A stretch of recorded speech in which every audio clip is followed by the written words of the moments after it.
Okay, we are live. I do believe this to be factual, as I am stating it as fact, as if it were. Audio, yes. My audio.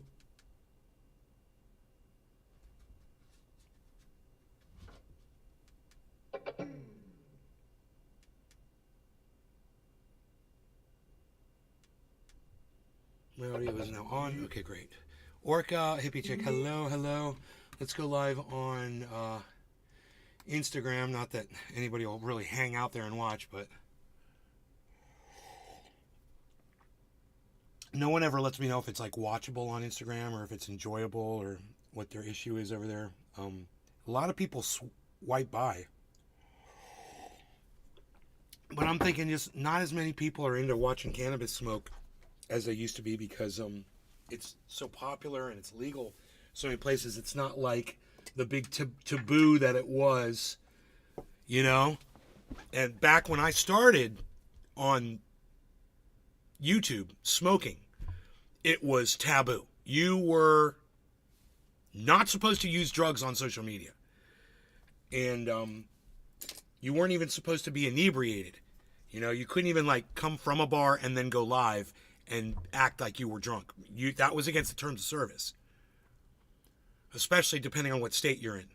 And they did care about that.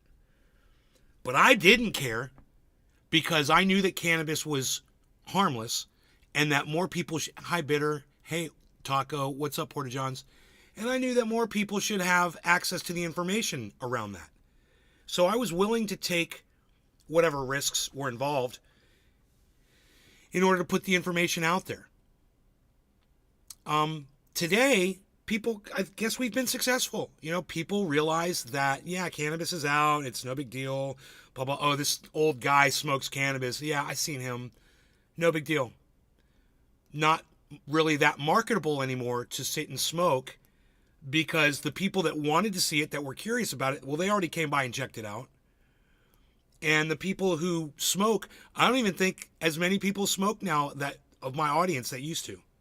I think it's kind of fading, not getting more popular. I think it's because you have more access to it and people just aren't as excited. Like I said, that taboo, it makes it more desirable for a lot of people. And I think now that, you know, you can get it just about anywhere and it's available just about anywhere, I think the attractiveness is kind of faded.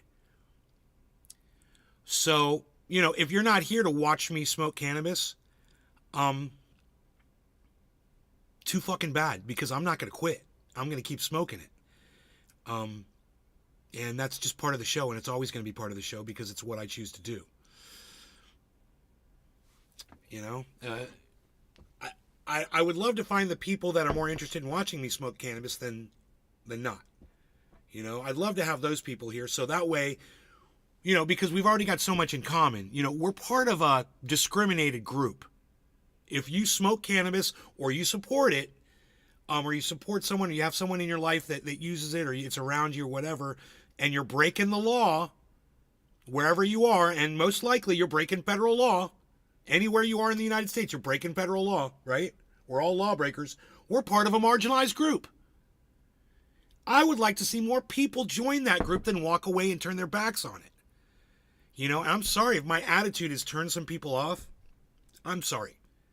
Because this movement needs more support. Yesterday, we were having a conversation in the kitchen, and it came up, you know, that neither Biden or Donald Trump legalized cannabis or gave us Medicare for all.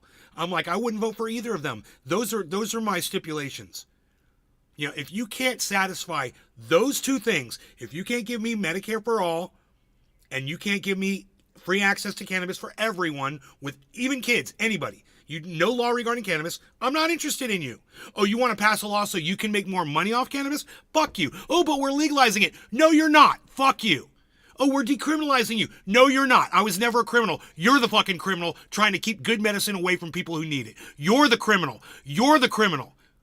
You got a problem with decriminalization? Decriminalize yourselves. Don't look at me. You're the criminal. You got it wrong. I've always looked at it that way. Fuck the haters. Thank you, Trendy Orca. I love the support. I love the support. Thank you. Like TikTok, Tula says. Yeah, like TikTok. You know, and Facebook came down on us for a couple years. YouTube came down on us for a couple years. And you know what? They backed off. And they stopped their bullshit where they were telling people, oh, if you're using cannabis, your content is going to be removed and your channel is going to receive a strike.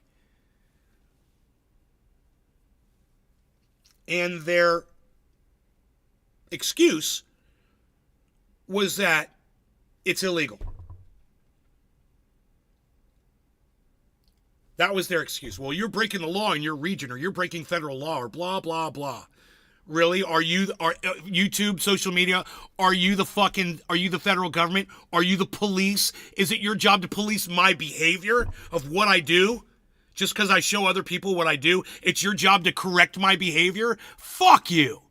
How about that? Go fuck yourselves. Is it cold? Sorry, Orca.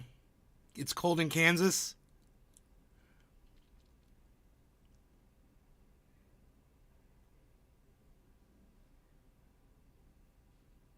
Michael Haskey says, anyone disagrees with you, they're stupid. Most of the time, I agree with that point. I do agree with that point. It's either stupid, or maybe they're not stupid, or they have a narrative that they're playing. And that's the thing, you know, is when they play that narrative, and you know they're smarter than that. You know, I won this debate. You know I won this point. You know I won this argument. You know I did. You know, I'm talking about the person I'm arguing with. But you're not going to give me credit for it, because as soon as you do, you lose and I win. And oh boy, you can't be a loser and have someone else being the winner. Oh no. Well, it's okay. You know, I saw David Pakman do it in a debate with Destiny 2 years ago, where Destiny brought up a bunch of points and David Pakman said, you know what? You've convinced me. You're right. And Destiny went for like a whole minute. And so did David Pakman, just sat there. Neither of them said anything for a long time, because that rarely ever happens in a debate. And, you know, whether David Pakman was being sarcastic or not, the fact that he used those words was incredible.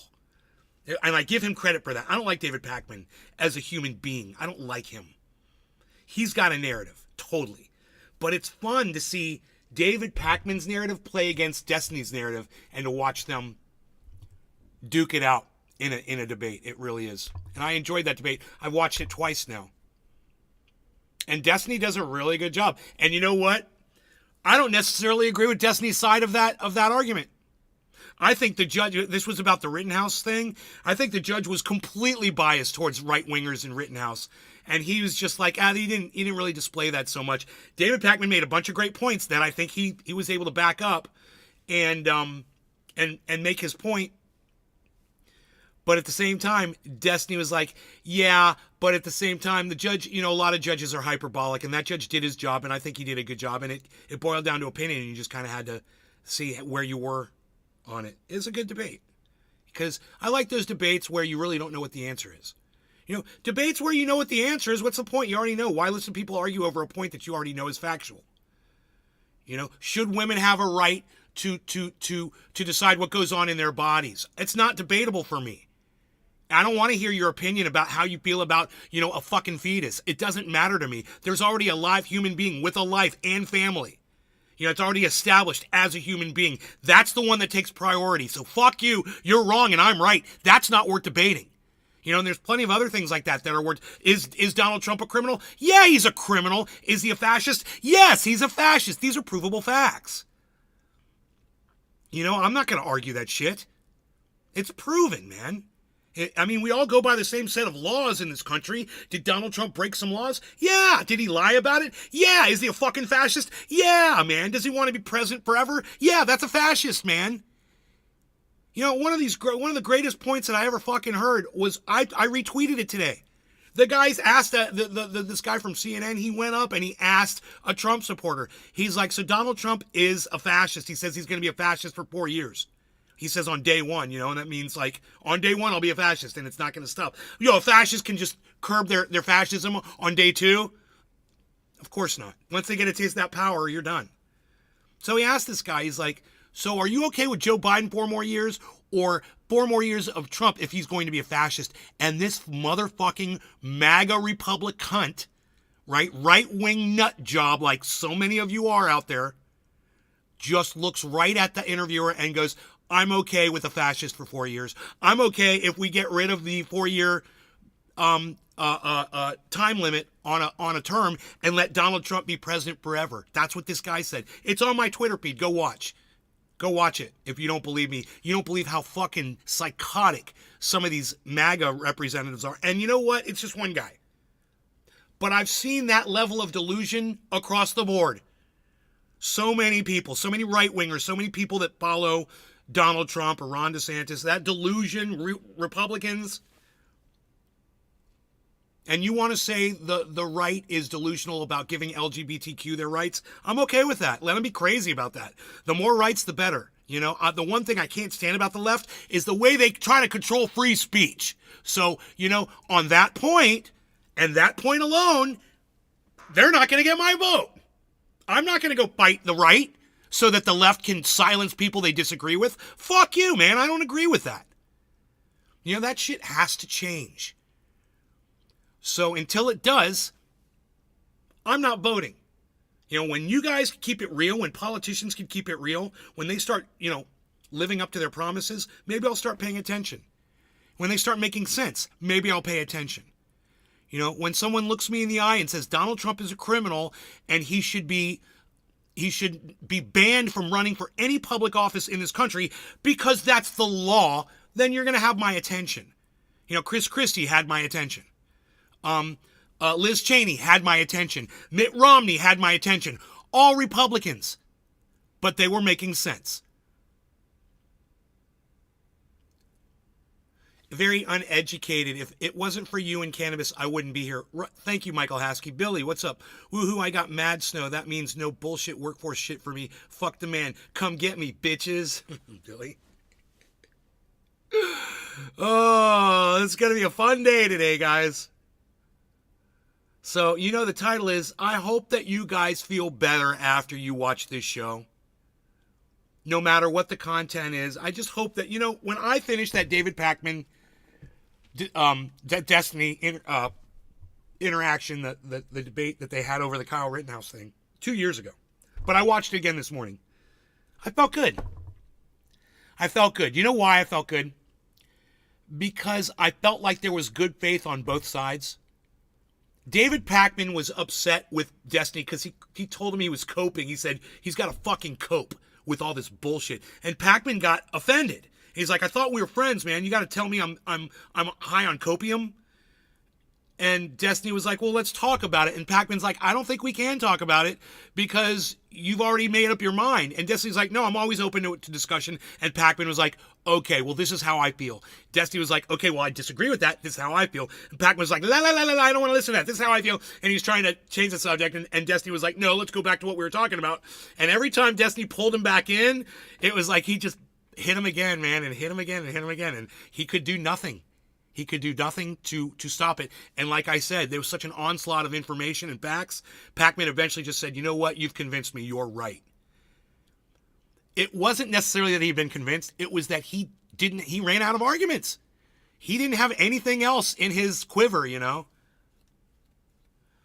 Biden did sign the H.R. 8454 medical marijuana, racist word, and Cannabidinol Research Expansion Act. Yeah, I don't fucking care. I don't need research expansion, dude. That's just money for Biden's friends. That's just money for researchers. I've done my research, and so is the rest of the world. And guess what? The verdict and the proof and the evidence, it's all in, Porta-John. It's in. And while you get served these little fucking crumbs, they flick crumbs at you, and you're like, oh, Biden did this, and you come out here like a foot soldier for the Democrats now. Let me tell you something. They haven't done dick. When they say no law regarding cannabis, oh, then I'll be looking who to vote for. Who came up with that one? No law regarding cannabis. That means kids. That means everybody has access to it. I'm sick of this bullshit on cannabis. I'm sick of it. So, yeah, I don't care until I see it's off the fucking Schedule 1, until I see that everyone's got access to it, until I see that everyone can grow it in their own yard.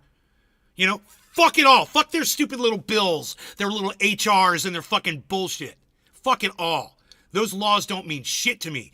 Hey, Burn Live, what's up, buddy? Good to see you. That was the irony? Right. Yes. So you're telling me you agree with me. Yeah, it's a pittance. It's not even a tip on the end of a big bill, bro.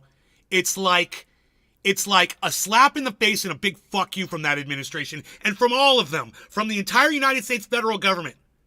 And all the way down to the dispensaries. Fuck all of them. They're all in it for the money. And as long as they can control it, they can control how much money they're making. So fuck their control. No law regarding cannabis. You know, a kid smokes too much cannabis and feels a little sick to their stomach or has to go to the emergency room. Guess what? They're going to be just fine. No one's going to die. They'll be just fine. Give it a little time and they'll be fine. So there doesn't need to be any regulation on that shit. You know what regulates it? Everyone's personal capacity to use it. That's what regulates cannabis. You know what regulates my cannabis intake? The fact that I smoked a little too much the other day and I'm like, hey, I got to cut back on my dab size a little bit. You know, because I don't want that to happen again. Oh, I didn't need a law, did I? You know, that's the last time I want to walk around this house for 6 hours like I'm a zombie. Oh, I wasn't walking. I made it I didn't even make it 6 minutes. I made it 60 seconds to the couch. Then I started greening out. And then I actually got up off my ass and went to bed. But I realized, hey man, a little too much that time. A little too many fucking severely potent dabs. Give him a little push with your foot. Give him a little, just take your foot and kind of, he's not scratching. He's putting his scent on the door. He's marking, that's how cats mark their territory. It's like a dog urinating, cats use their saliva. He's rubbing his mouth on the door. She's like, he's scratching. Yeah, he's got an itch on his mouth. He always does. Just like every other cat has a mouth itch. That was the irony. Yes, it was. I got you, Porta Johns. My bad. I misread what you said. You should have put a funny face after it so I knew, you know, and that's what Destiny told David Pakman about his tweets. He's like, you know, you should put your mood, it's like, it says like your mood emote or whatever it is on the end of a tweet so I know where you're coming from, bro. And David Pakman was like, what? I don't even know what that is. And Destiny's like, yeah, it just lets people know what you're feeling when you tweet something so I can tell if you're being sarcastic or you're being serious about something. The way you tweet, David, everything has to be taken verbatim, but you're a fucking troll cunt, and you're always trolling people. Man, dude, David Pakman is one of the biggest fucking trolls on the internet. And Destiny called him out on it, man, about his titles. Or David Pakman called himself out on it when he said, yeah, somebody hit me up about, you know, my titles being hyperbolic and inaccurate and blah, blah, blah. And he's like, I'm just writing a title that is da-da-da. No, David Pakman, your titles suck dick. You are a fucking snake oil salesman. I've seen your titles before, and you lie in your fucking titles to get people there, and then they find out that's either not the subject matter, or it's not the point you're trying to make, or it has nothing to do with what you're going to be saying. And I fucking hate titles like that. I hate them. So, you know, I don't like fooling you to come in here. I like saying, this is what I have to offer, and I hope that you guys like it. You know, I don't have to lie to you to get you in the fucking door. In fact, you know, this whole video is we're discussing the title of the video. You know, is the fact that... No, I'm still alive. Is the fact that after I watched obnoxious David Pakman and Destiny argue for 2 hours, I felt really good about it, about the discussion. Because like I said, they were both there in good faith. It's just that Destiny proves time and again that he pays more attention. And you know what's really funny? David Pakman sat there and watched the whole trial, and Destiny only got clips, and yet he had a much better understanding of the legal processes and how judges work and how lawyers work and all that. And David Pakman sat there cucked through the whole fucking trial and didn't pick up on some of the things that Destiny did. It just shows you how intuitive Destiny is, you know. And Pakman tried to, he's like, are you autistic? And Destiny's like, I don't know. I mean, I guess I could be. I have a problem with social, interactions, and, I blah, blah, blah, and all this. And David Pakman was like trying to like hurt him with that. Like, oh, you're autistic. Oh, you admit it. Blah, blah, blah, blah, blah. I was like, that's weird. I was like, I'd rather be autistic than a fucking intentional troll bitch like you are. Someone that's a liar in their titles, just desperate to get people to come in. And I say desperate, the motherfucker's got over 1 million followers, I'm sure. He can't be that desperate. God, I get so fucking pissed about that shit. Tula, I froze and came back? Okay. While meaningful legislation, Veterans Cannabis Use for Safe Healing Act, died in committee that would allow veterans to use it for PTSD. Was that, Porta Johns, was that under Trump? That Veterans Cannabis Use for Safe Healing Act died in committee? When was that? I remember something about veterans and cannabis, but I don't remember who was the president when that. I'm freezing on Rumble?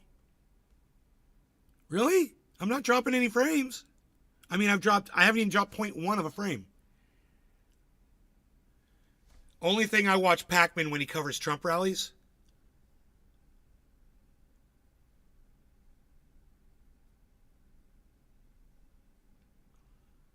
Was good, Burn Life.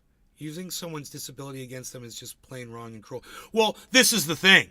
Destiny's autism makes him better. It doesn't make him worse. It makes him smarter. It makes him pay more attention to shit that other people don't see.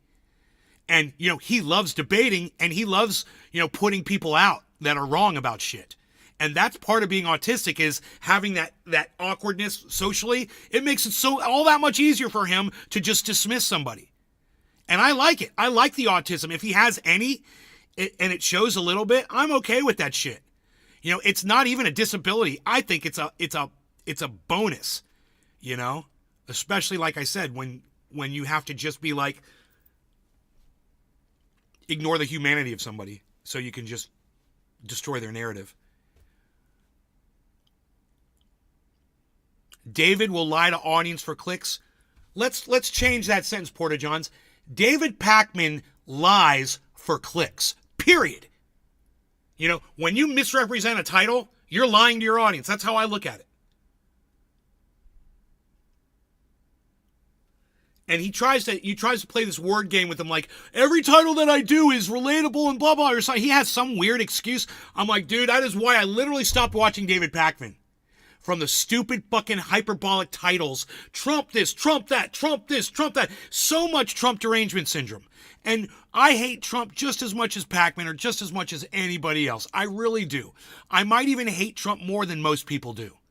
But at the same time, I'm not going to ignore facts around somebody. I don't care who it is. And he does. And he plays a narrative, and he's so willing to look the other way when something's going to, take his narrative down a notch. That's not how to be, man. It's snowing in Texas. Holy shit. Honestly, I have autism and it comes in handy sometimes.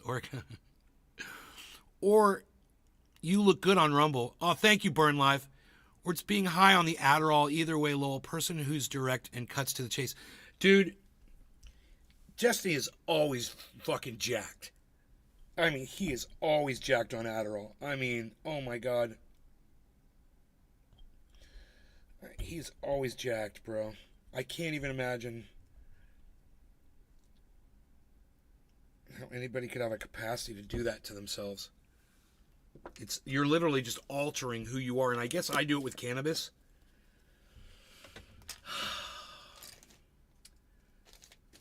But man, I don't know, my eyes turn red, and then I get all slunched over and hunched over. At least he sits up straight. He's just grinding his jaw. I don't know. Actually, Destiny might have it better with Adderall than I have it with cannabis. Just thinking about it now. Yeah, I think I changed my own mind. But I don't have a problem with the way I appear. I really don't. I don't mind that I'm like this and drooling and like I gotta go by the end of a show. I don't mind. You know why? Because the medicinal quality that the medicinal effects that I'm feeling from cannabis, it outweighs the appearance, and it takes my mind to a different place where I want to be. And to me, that has value, And I think that Destiny sees the value in being able to fire off, a million words in a single sentence, with that Adderall, because that's his thing. His thing is debating people.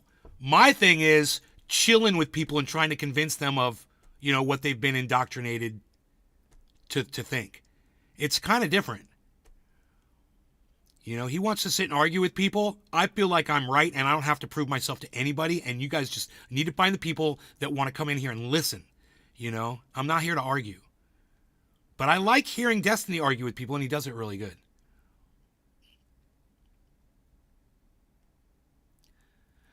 I love living without substance. And a leave, some coffee, here and there, that's it. Dude, I forgot my drugs this morning. Shit. I didn't take my probiotic and I forgot my probiotic and I forgot my my heartburn medicine. I gotta take that later. The autism allows us to not be easily deceived. Yeah. We've got a lot of autistic audience members. Look at all you guys. It's like, I got autism. I'm on the spectrum. I got Asperger's. Yeah, Rumble is buffering. I wonder why. What am I sending? What's going on with Rumble, man? Rumble's got issues today, guys. Used to watch a lot like 3 years ago. Danielle fucking Morris. Oh, Daniel fucking Morris. Hey, Daniel. Okay, I missed the triage oil so much. It says bubble 3255. I bet you do. Poor name girl. I bet you missed the triage oil. I use it every day.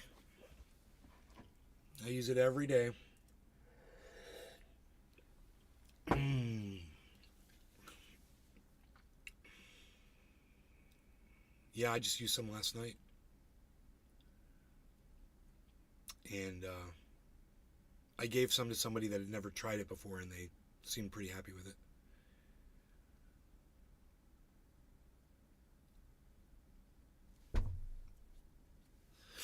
It's like a chick that doesn't show red flags till your mom meets her. That's funny.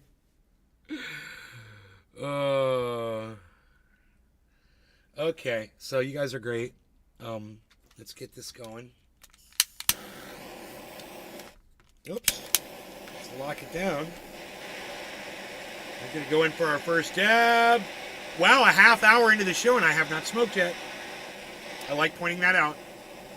I haven't smoked at all today. I haven't used cannabis at all today.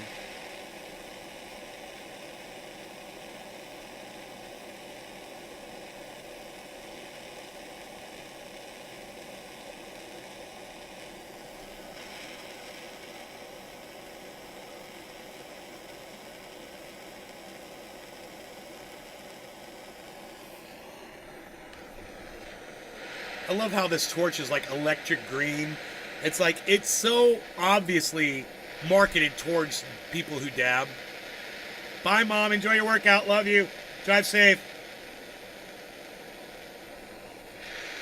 What was that?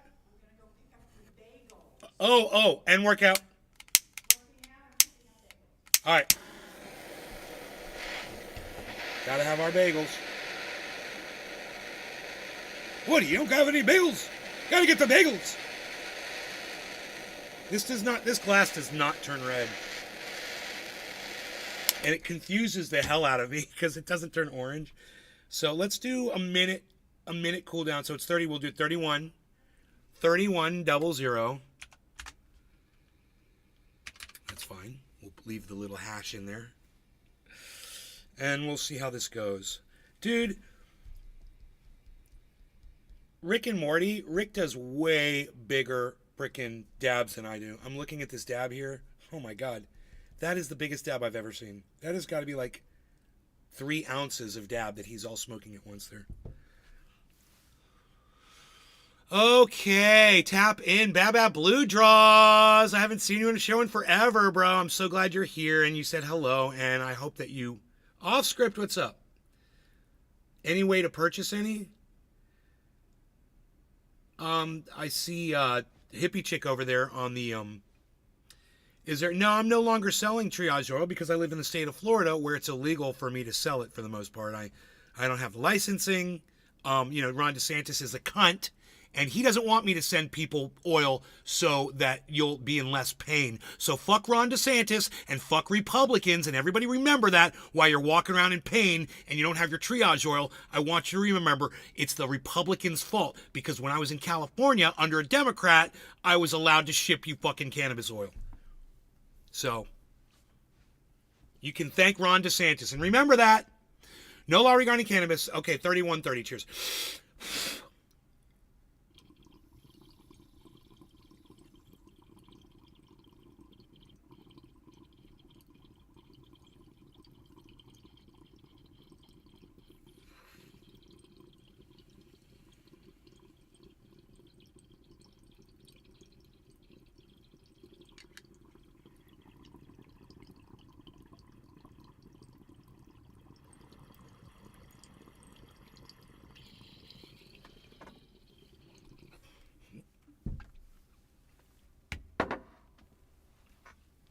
That is deluscious.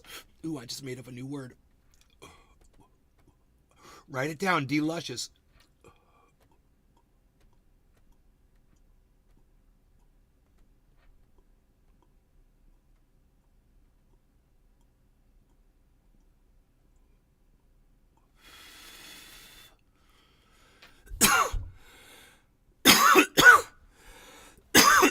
I've been watching Millionaire Matchmaker. I'm learning there's truth about redheads and all the red flags and how the matchmaker sees through the bullshit. Love the show. Sounds like reality bullshit. I don't like reality. Don't want none of that American reality bullshit TV. It's a quote from Dexter. I love that. I think I ended up dead too. I'm learning a lot about men before I find the one and what to go for. Cheers, son. NLRC. Yeah, I was sick for a couple weeks. I'm good now. How about you? Oh, you've been sick? Robert, hello. And I have terrible sleep terrors now. I need to smoke again. I got some killer purple Death Star. When I smoke, I don't have sleep problems. Yeah, smoke right before you go to sleep at night. It's a dream suppressor, Robert. We all know this. I don't have clear dreams if I smoke, right before I go to sleep. And if I don't smoke hours before I go to bed and go to sleep, I have the most vivid dreams. Now, I don't get night terrors. I don't get nightmares. So I don't have that issue. My dreams are fine, whatever. But I have noticed for sure, and I've had this discussion with plenty of people, yes, cannabis definitely suppresses the memory of your dreams. You're still dreaming, but when you wake up, that short-term memory loss, it deletes it, and that's a good thing. So remember that.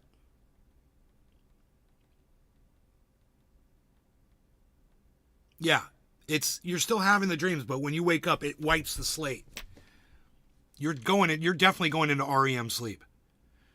I stopped revealing my ass.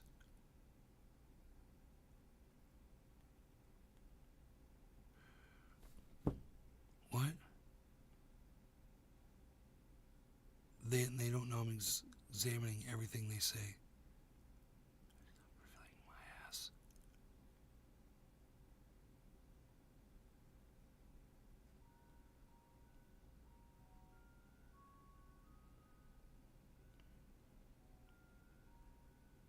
I stopped revealing my Oh, Asperger's? Asperger's? Oh, I'm examining everything. I got you. Okay, Asperger's. Okay, I'm with you, Billy. I got it. It took me a while.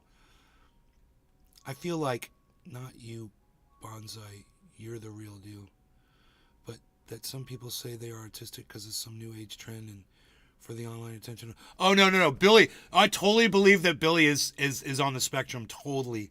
Especially if he says it, you know, because of his he's got some, hey, I'm going to say it, Billy, and I hope this does not offend you, but sometimes when he's live on my show, he'll say things socially, and it's like when he's saying it, he doesn't realize that, oh, bro, that's over the top.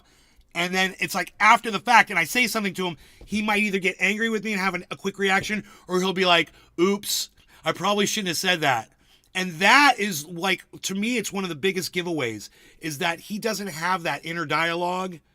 It's just what he's thinking, boom, comes out the mouth, and then it's like, oh, fuck, that's right, we're on a live stream. Or we're in mixed company. Maybe I shouldn't say that.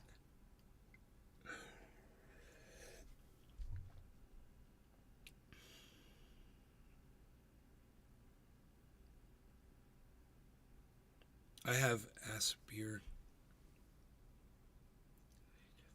High functioning autism, Act 3, diagnosed in 2012. Yeah. He's been diagnosed with it since 2012. Since before it was popular, Tula. He's one of the OGs. I'm one of the OG hyperactive ADHDs. Dude, I got diagnosed with ADHD hyperactivity back in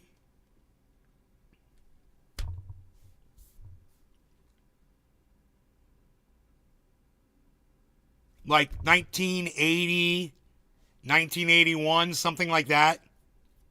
Probably 1978, now that I think about it. It's probably more like 1978. Yeah. 1978, I got diagnosed with hyperactivity ADHD.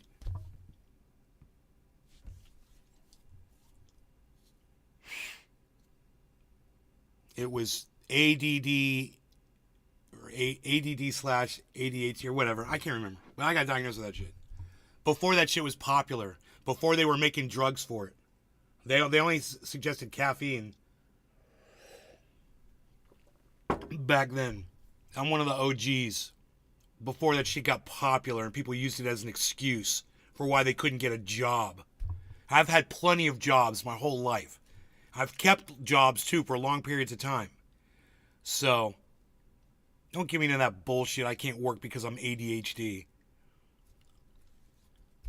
You were born in 77? Yeah, it's about the time I was diagnosed with ADHD or ADD. I have to ask my mom. You think everyone's on some spectrum? I feel so young now, thanks. Everyone thinks they have something, but you gotta go to the shrink and get paperwork like Nay and I, or you're just bitching, right?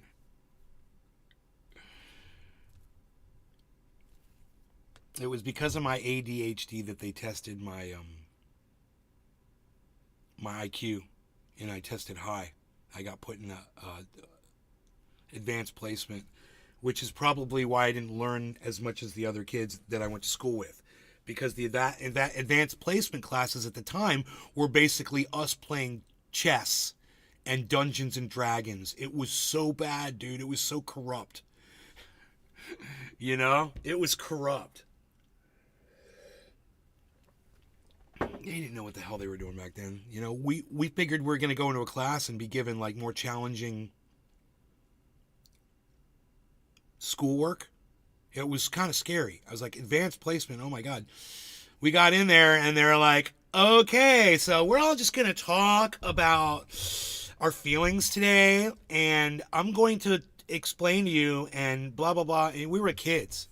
But at the same time, it was just, I cannot recite one single fact that I learned when I was in advanced placement. Now that I remember it, I mean, I could tell you some stuff about Dungeons and Dragons. I could tell you some facts about like they use multiple sided die. And you roll the die. It's all graphed out on graph paper. I can tell you that fact. I always had this joke going on in my head that they just told me I was in advanced placement, but I was really in the slow program for the slower kids. They just felt bad for me, so they told me I was in, advanced placement. Come to find out,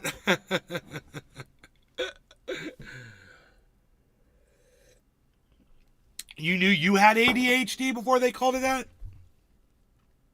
I was not like the other kids, and it used to drive me crazy. I was like, how come I'm the only one that gets in trouble? That was what it all boiled down to, was how come I'm the one that always mouths off and gets told to be quiet or has to be sent to the principal's office? How come it's always me? I couldn't figure that shit out when I was a little kid. I was like, why are the other kids, it's so easy for them to behave? And for me, I gotta say what I'm thinking, man. I'm like, blah, blah. That's me, man.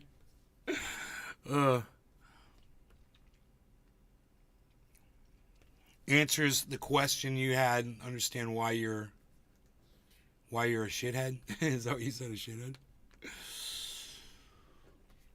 Facebook keeps trying to say you're ADHD if you're autistic. If it's best to see the doctor. I've never used a single-sided die. Low. Yeah, like I should have said more than four-sided die. The die got more than four sides. Yeah, you're right. A four-sided die is also a multiple-sided die. How astute that you caught that. Did you ever jump on desks in class? No. No, I wasn't like physically rambunctious. Not at all. I don't remember anyone growing up that ever was. I never remember seeing anyone get physically out of control. Like, I have seen videos on the internet of classrooms today where I'm like, dude, if we had witnessed that when we were kids, the classroom, the kids would have got up and handled that motherfucker. Like some kids trying to beat up a teacher or something like that. Dude, back then, none of us would have taken that shit from another kid. It never happened, man. We were raised with,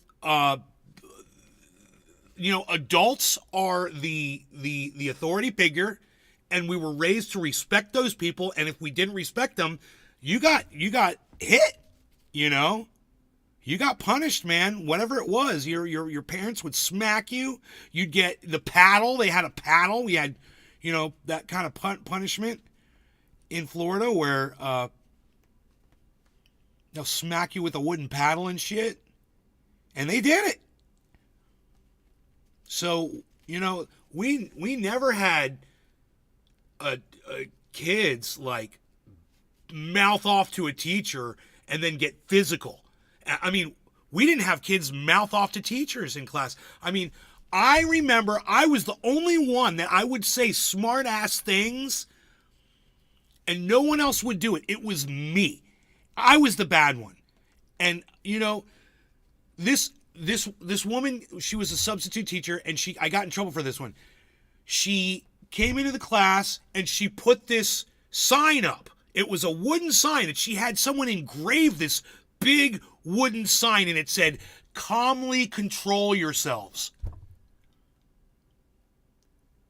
I was like, why don't you calmly put that sign away? And she's like, "What's your name?" And she sent me right to the principal's office.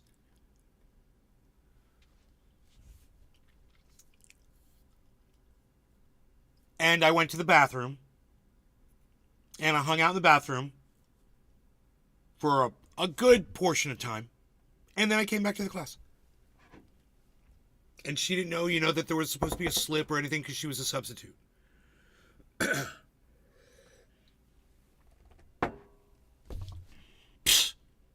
Fuck your system. Fuck your system. Brian M., what's up?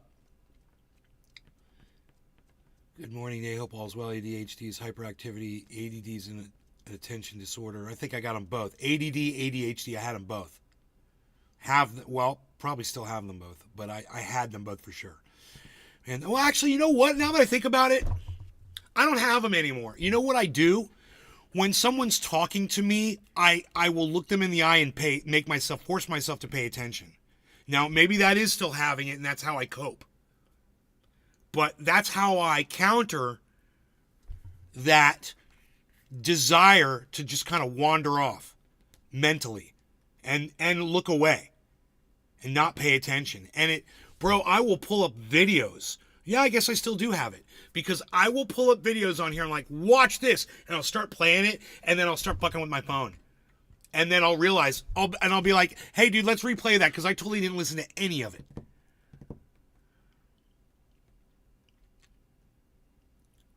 the fuck they're doing now? Did you ever have to take the DARE stuff? Bro, I'm in my 50s. Okay, we didn't have that. Today I learned Nay and I are more alike than I think. Brian, I remember in 3rd grade, my teacher threw a desk at my friend. That's about all I remember from school. Dude, I've never witnessed anything like that in Florida, bro. It was just, what state were you in, Brian? Were you up like East Coast? Up north? Because down south, bro, it was strict, man. We had that, what do they call that? Is it called corporal punishment? Where they can hit you? Yeah, Michigan, bro. Different animal. It's totally different, bro. Florida, it's like down south, man. It's like strict, bro. And like I said, the kids would know. The kids were smart enough. All of my friends were smart enough to know you wouldn't let a kid beat up a teacher. We would beat that kid up. You know? I think everybody had a very good sense of fairness and maturity. Even when I was in middle school, man. Yeah, we got in a little whatevers, here and there and whatever, and that was just kids doing shit. But it was never with the administration, bro. It wasn't like that. Oh, and by the way, yeah, in high school, by the time I got to high school, we had an armed police officer, a deputy sheriff on campus at all times. Sometimes it was 2.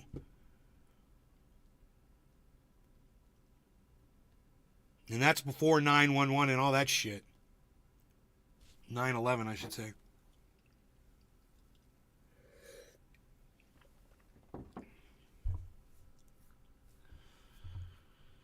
Double bottom, guys. Where's tropical thing, is it? Double bottom. W. We got a W forming. You guys know what that means. I mean, you know what it's supposed to mean.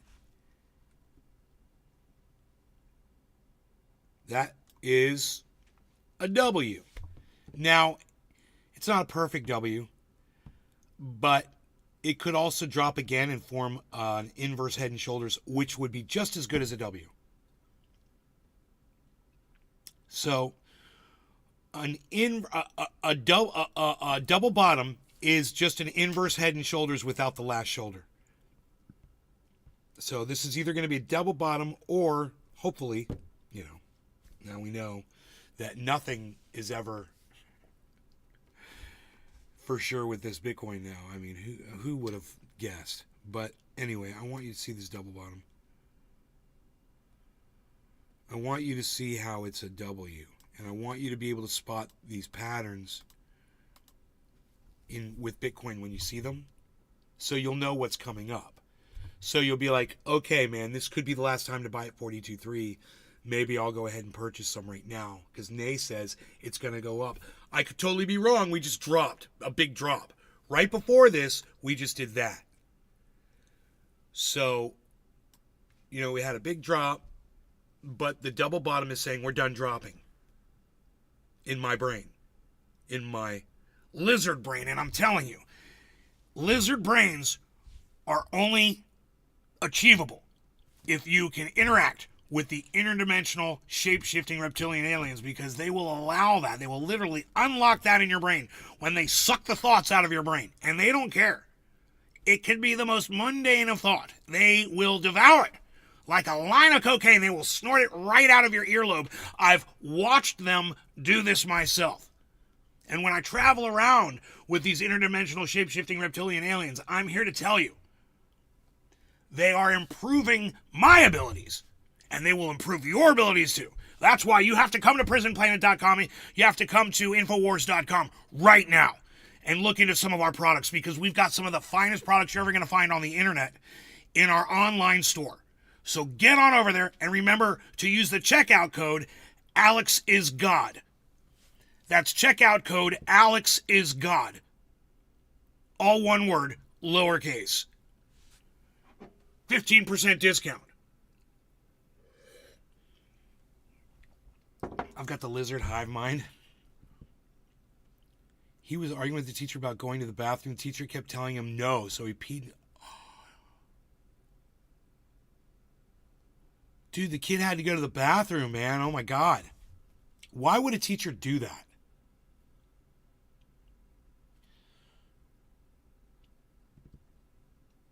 It looks like it's trying to forego the Head and Shoulders and just stick with the double bottom, guys. It looks like it. It's trying right now. This is that moment. It's at 411, 42,402. It's trying. It's that 411 looks like a very important place to get past. It's a 401.98, 402.82, 401. So here we can go to the price here, and just know that 411 was the last point that I saw where it couldn't get past. He said he could wait till after the lesson. God, it's crazy how you remember that. 7:10. I gotta smoke. Hold on. I'm way behind on the 7:10 thing. In Cali, all our teachers were hippies in the 70s. Always lots of art and music. I moved to a redneck town. It was terrible. They would want the kids to feel guilty about everything. Robert. Billy. But what about the shade of red? It's red. Red means it's sucky. Also, we got a squiggle waggle on the inverted testicles. It's fucked.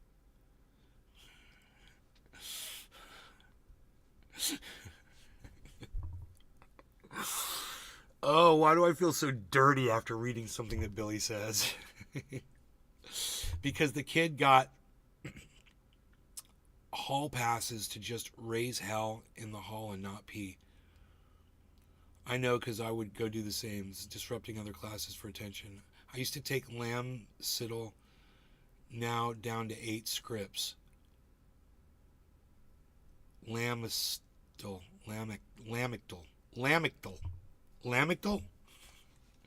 That's a weird sounding one. Steve Running, now you're down to 8 different drugs.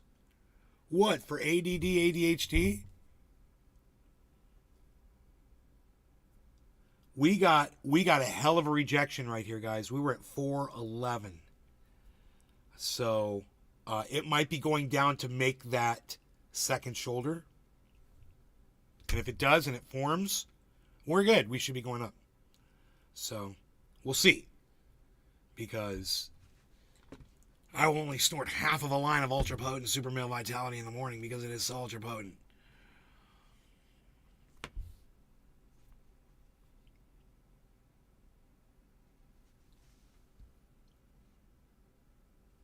Oh, today's Monday?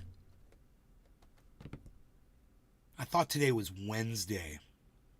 When I walked out here, I was like, what day is today? I was like, Tuesday, or is it Wednesday?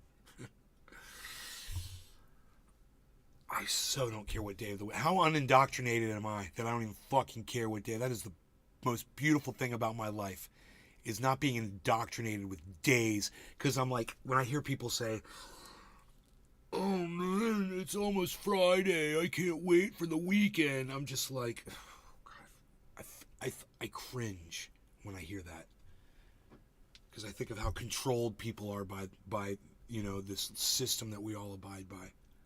Wow, dude, we just dropped $100, so it's a good thing. It's got to drop. Beep, beep, beep, beep, beep, beep. Shouldn't drop too much further if it's going to form that head and shoulders. It didn't stay up long enough, though. Wait, it might. I can't tell. Maybe if I reset. Let me reset the page. And just see what the chart does.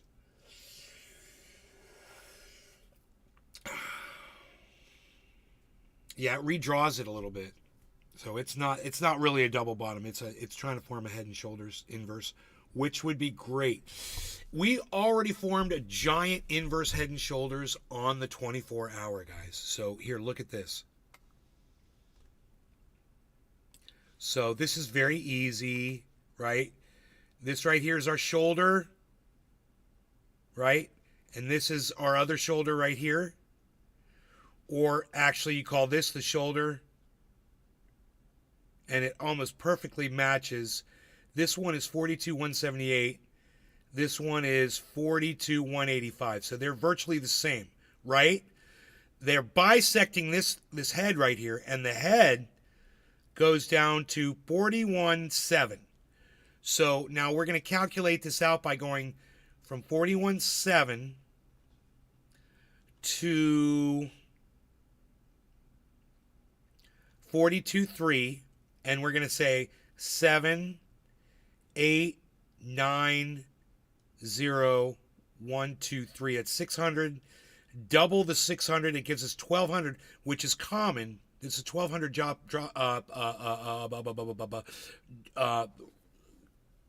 increase is common, actually. We see the 1,200 come up. So what I'll say is from where we are at about the average of this whole run right here, the average of all this, which is about, 42.6 is good. Yeah, because it was up to 700 and it was down to 540. So on the average, it was like at 42.6. So we'll add 12 to 6 and say 43.8. So that's my target. And that's how I figure that out. And that used to always work. So I'm thinking we're going to go up to 43.8. Now, the last time I said that, we fucking dropped straight down like over 1,000. We dropped down like 2,000 or some shit. Maybe even more. It was a horrible drop. Just so your guess is as good as mine. But my guess is if it finishes the shoulder pattern, we go up to 43.8. So this drop right here is the drop that we generally see after an inverse head and shoulders pattern. It goes down a little bit and kind of like, it's like a fake out. And then it goes. And this is on the 24 hours, so this is a much larger scale. So we'd expect that to happen within the next 24 hours or less to go to 43. And it could happen right now. But it could go to, I'm thinking 43.8 within the next, which is amazing because that would mean we break through all of this resistance. At 42.6.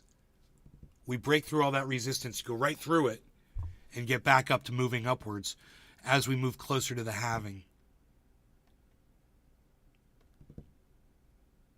You do 4 meds, 12.2% for your Bitcoin. You're still up. That's good. Could wait till after the lesson. Okay, we're good on that. Drop the Rumble link? Absolutely, bro. That's not it. Oops.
So I've got hold music playing over and over and over and over again in my head.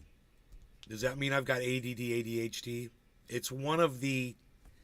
It's one of the.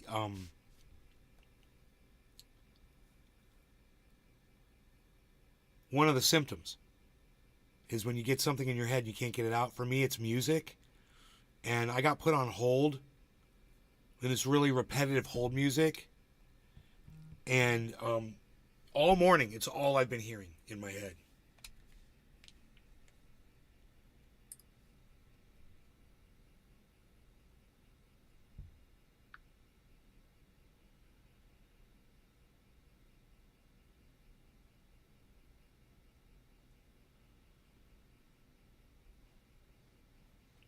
Oh, with AI, I bet. We live in a universe teeming with unexplained mysteries. Yeah, I knew it. I knew it with AI, right? The biggest science mysteries that could soon be solved with AI.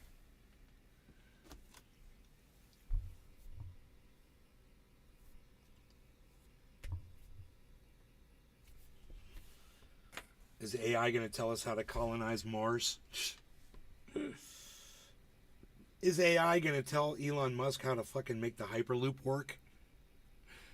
And not cost companies $500 million when they go bankrupt?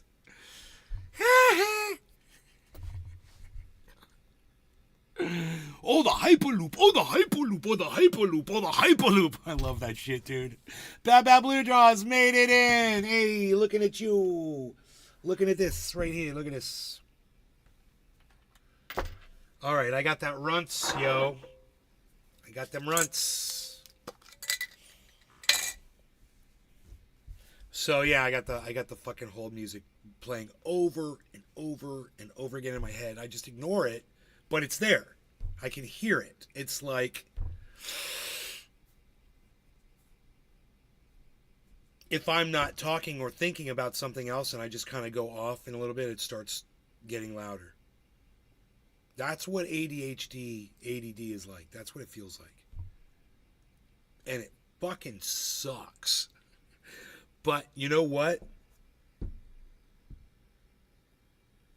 It ain't that bad. You know, my father didn't suffer from that. He's never had a song. He had never had a song stuck in his head before. And there's actually, God, I guess I am still, I still have all the symptoms. I still am ADHD. I am.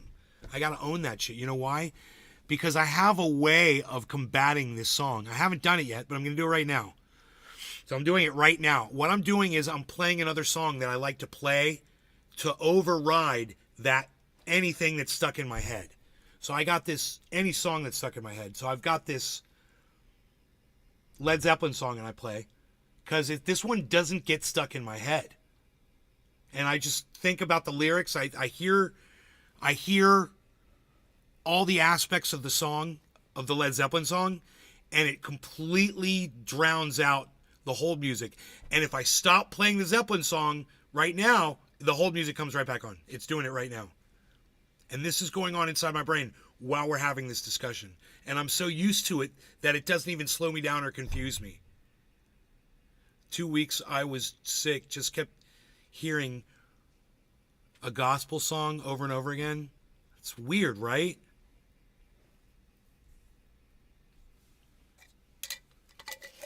You know, I find a song that's non-repetitious works really well for doing that. A song that has movements, that goes through different changes in rhythm or tempo or the keys, if it changes into a different key and it goes into a different thing. And those different changes, as you think about those in your head, will get rid of that repetitious song that's playing. I know I sound like a fucking maniac to some of you right now. But this is what's always been happening with me. There's days when it's not like that. I don't even think about it. It was just this morning for some reason, you know, after being put on hold by these cunts.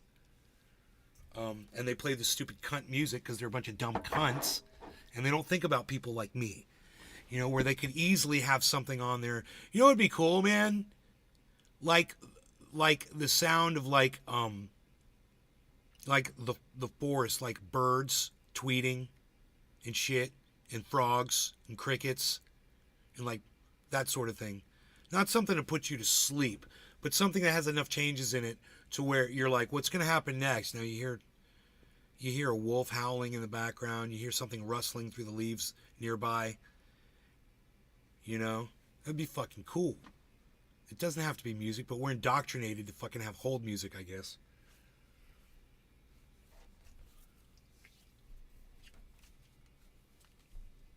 Thank you for your patience. Someone will be with you as soon as one of our representatives is available. Right now, they're busy helping another customer. Please hold. You blasted Run DMC. Exactly. That's all. They're trying to use AI to control traffic at peak hours in LA. Well, to make the traffic run smoother, you mean? You know, one of the good things of AI would be that, you know? That would be a good thing to use AI for. I like that it watches out for forest fires. You know, I think that's a good thing. It can spot a fire burning before a human, because a human just can't sit there and watch 40 cameras at once, you know? But if it detects smoke, boom. And they're using that in California. So you got AI watching out for you. You've already got the eye in the sky, the big brother. He's got cameras, and he's looking to see if a fire starts. How could that be used against us, I wonder?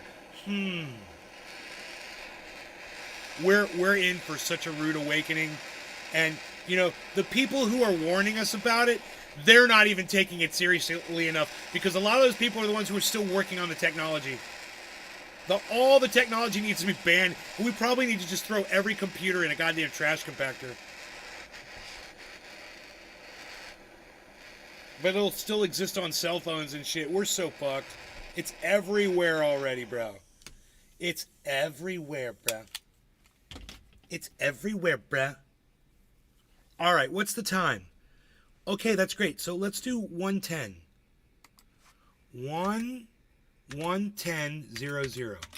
1:10:00. 1 hour and 10 minutes into the show. This is the Runts. So it's an apt name. It gets you high, but the flavor's not all that. So Runts is like a really good name for it. You are so right on AI. Dude, I nailed AI, bro. When it came to you know, showing you what Terminator was, and that this is where we're headed. Hey, are we going to hit 411 again? Let's see what happens when we hit 411, guys. Watch for 411. 398. We got to get above 411 if we're going to keep going up. If that's going to be a double bottom. It really doesn't look like it. It looks like it's going to reject again and go back and form that shoulder, which is fine if it does that.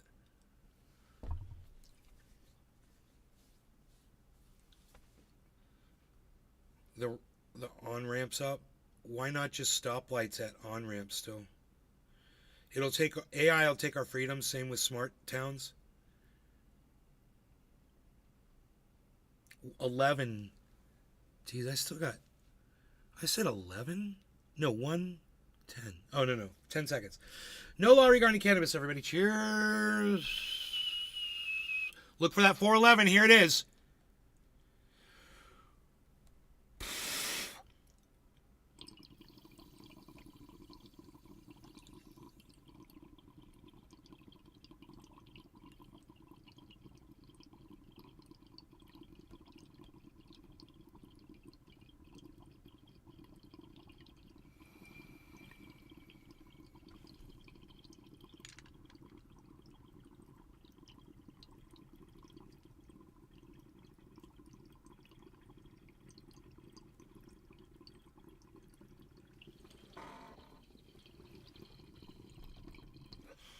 All right, we got through 411.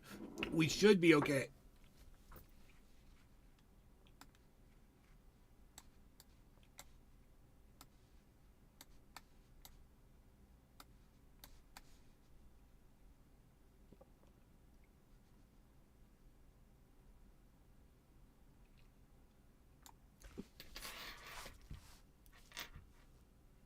I got a good understanding of the movement.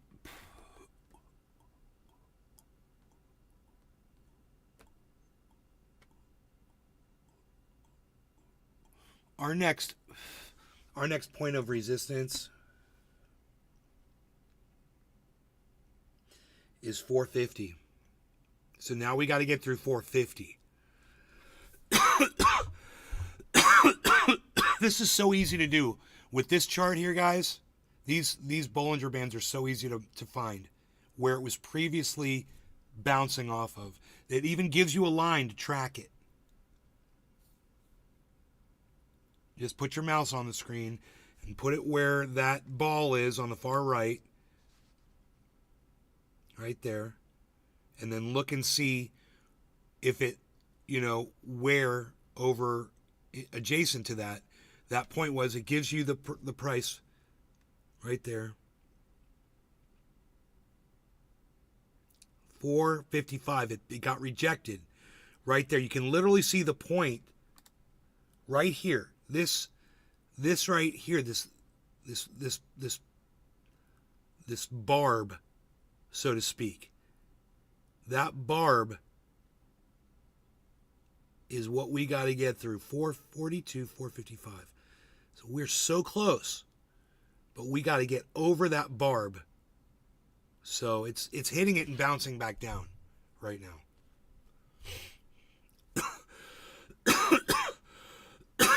They're doing great. They were on yesterday's show. I made this. What's up? I lost too much Bitcoin and had to pull out for a minute. No, that's not. Oh, God. That's not how you do it.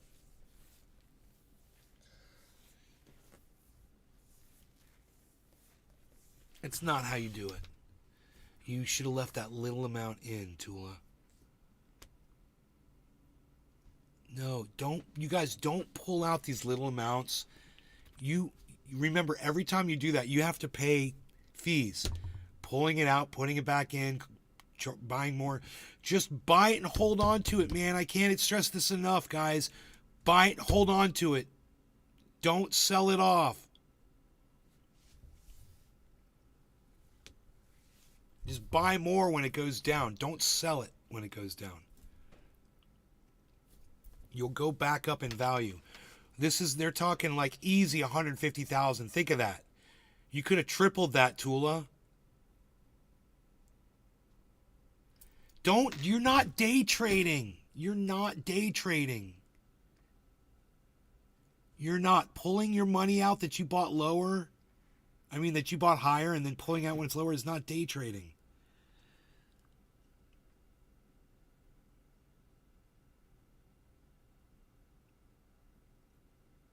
You got to hold on to that shit.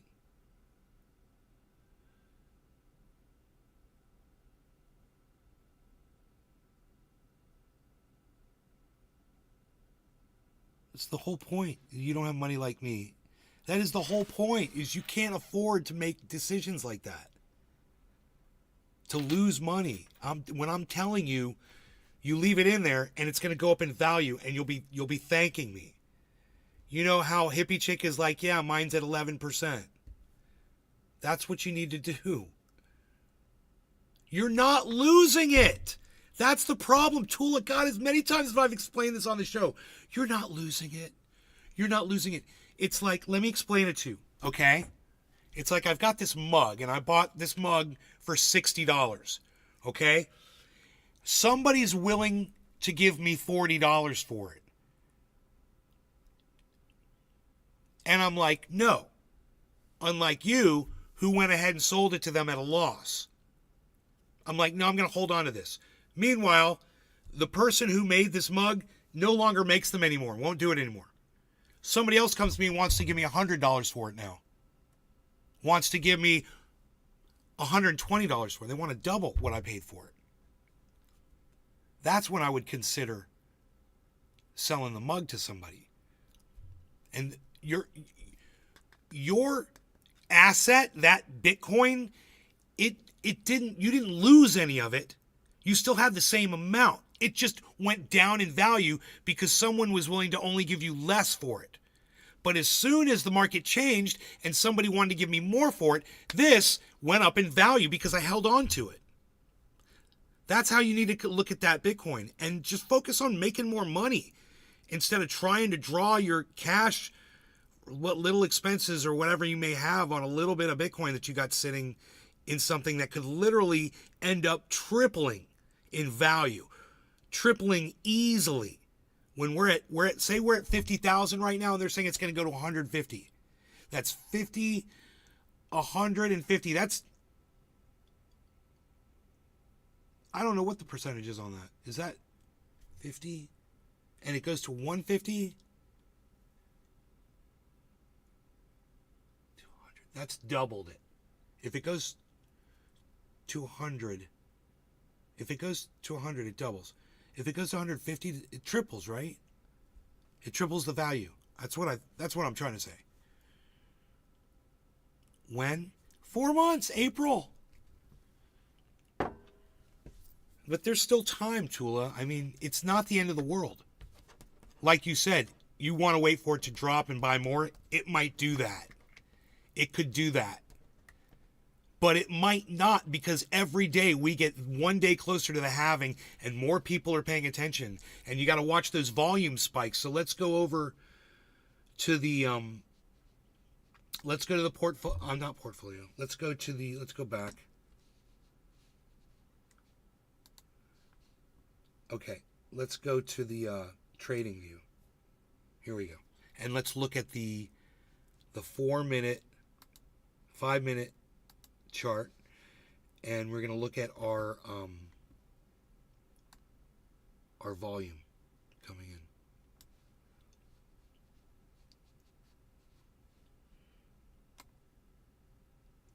Oh, dude, get this out of here.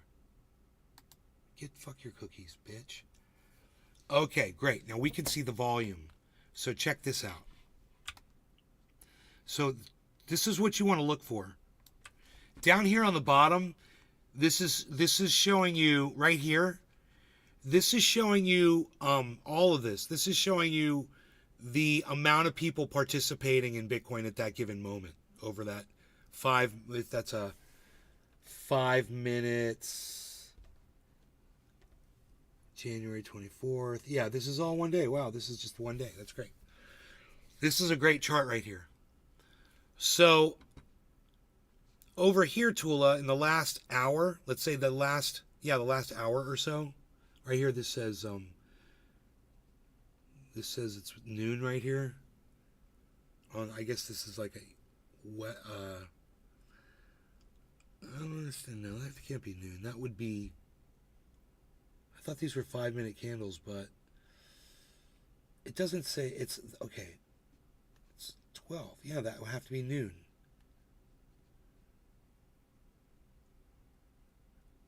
Noon. Wait, January 15th. Yeah, okay. I'm so confused. January 14th is right here. Okay. It's almost, so we could stretch this out and just kind of say it goes like that. There we go. Now that's,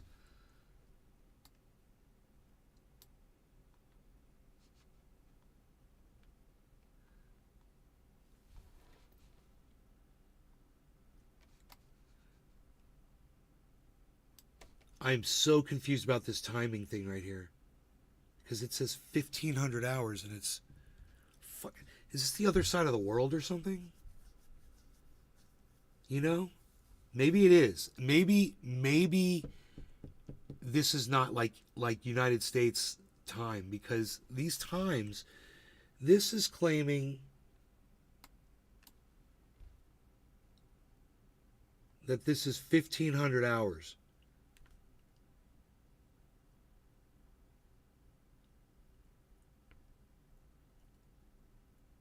That would be 3 p.m. It's not.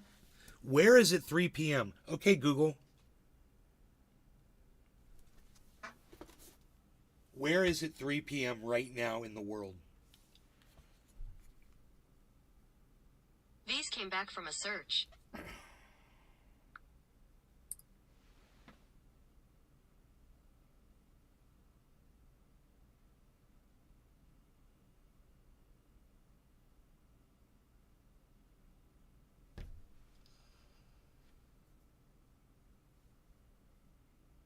Oh, it's 4 p.m. right now in it's going to be 4 p.m. in London. There you go.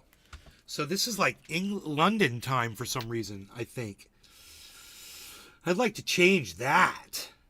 Holy moly. London. Oh, I made this, said London. You got it right, buddy. Good job. So anyway, Tula. This is showing the amount of people that are participating in Bitcoin right now. So a lot of people sold their Bitcoin. Like you. Right here, people saw it dropping, so they sold it off. And that's what all this activity is. Right now, you saw more people sold right here, right? But look what's going on. There's a drop in volume and a drop in value. What we're finding out, even on this 24-hour chart, when we see a drop in volume and value happening at the same time, like for instance, there's a drop in value here, and there's a drop in volume here simultaneously with this, and it was kind of like an indicator that we're about to go up. Now, if you look right here, and you'll see there's a distinct drop in value and volume. Generally, that means we're about to spike upwards. So we're going to watch for that on this 24-hour chart. It's really easy to watch for.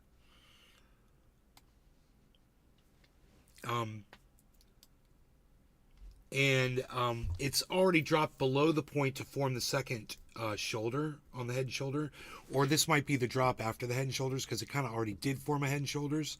If we go to a line chart, yeah, it's a perfect head and shoulders. Look at this, guys.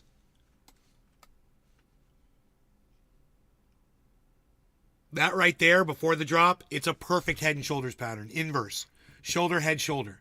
Generally, it means we're going up double the distance of that pattern. Generally. So I said we're going to go up to, I said we're going to go up to 43.8. And it could happen within the next 24 hours or so, but it could happen right now. And it's kind of exciting because if it starts to happen, you know, but also when I usually make a call, when I made a call like this recently, the exact opposite happened. So yay, as we drop down to 42,240. Unreal.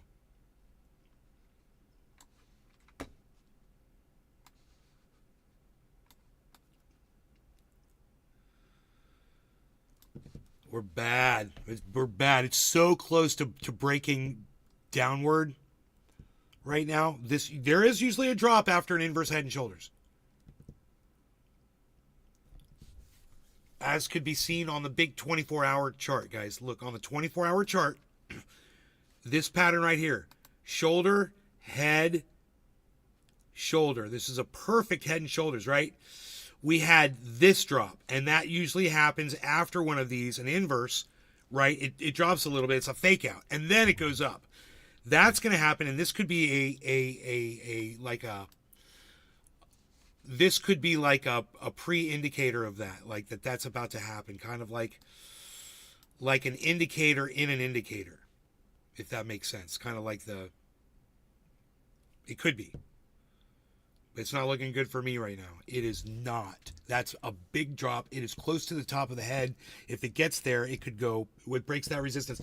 We can see how much resistance we get. Once again, we'll check that. I'll show you how to check that. It's really easy on TradingView. Just take your mouse, line it up with this dot right here. See this dot? Just put your mouse here and see where was the last place where you had resistance, where you had support. So we had support at 42,203, and we had support at 244. So we're already under 244. We had support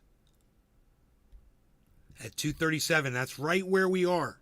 So we've got some previous support there, man. We're right at a place where we might be okay. And that's how you find previous support on the 24-hour. Okay? That's important to know because then it gives you an indicator as to what your current value is going to do. It might, for the most part, stick to those preset, because other people look at that and they set buys and sales at those prices. It just depends on who's outnumbering who. If there's more people selling off, the value goes down. If there's more people purchasing, the value goes up. As we get closer to the halving, there should be more purchasing. That's what we're thinking. But there's going to be some volatility in between. And that's all been predicted. Like I said, if it drops down to 31, it's expected and normal. It's what it's done in the past.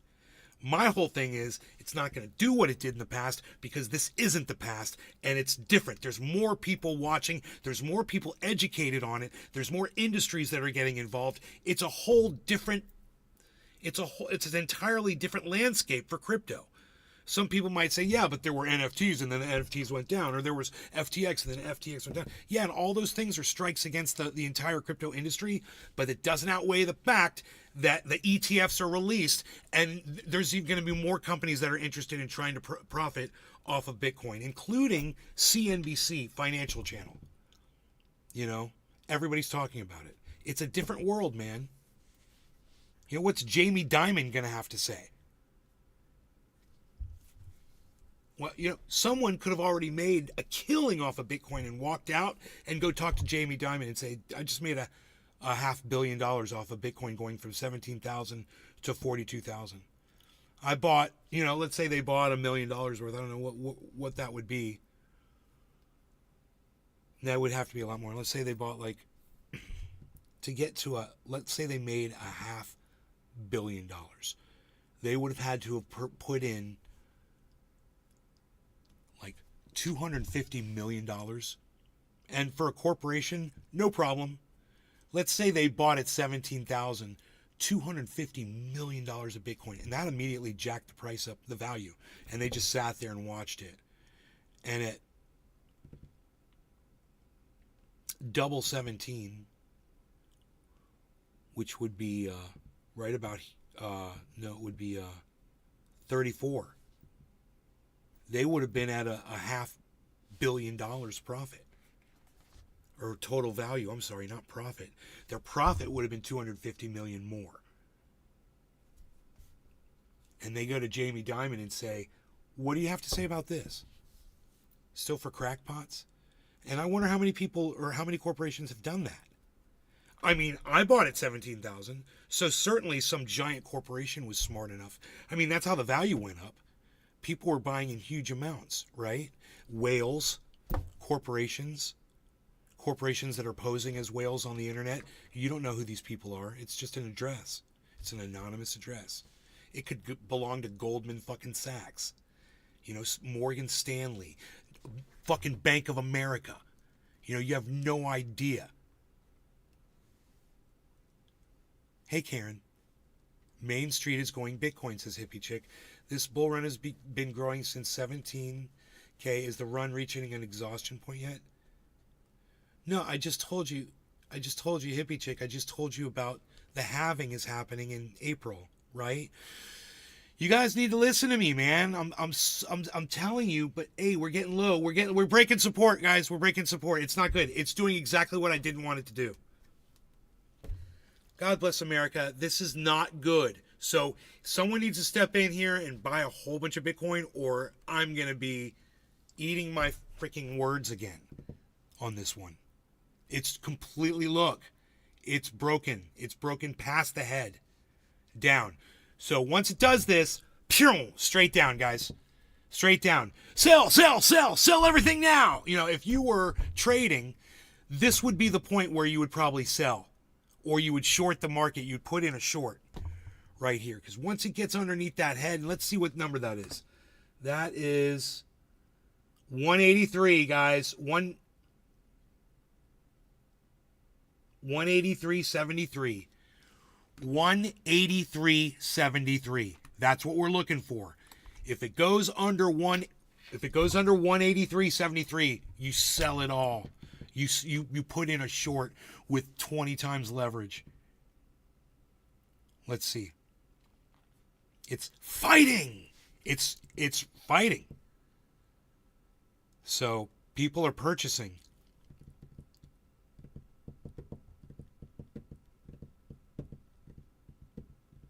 If I bought right now, I'd be buying at 42.4. 42.4. I'll be like, man, I always remember that day I was sitting there, it was 42.4, and now it's 50. I should have bought it 42.4. Why didn't I buy it at 42.4, bro?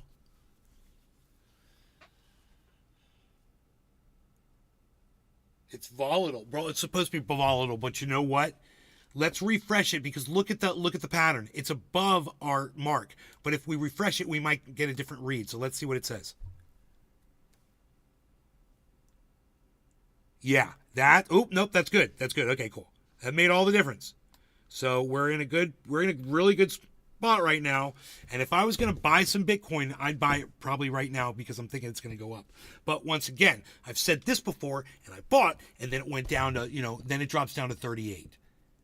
And I'm like, why didn't I wait till it goes to 38? Well, that's what I'm going to do. I'm going to wait till it goes to 38. Then I'll probably get some. Because I totally don't think it's going to 38 right now. These patterns are all telling me it's going to move up.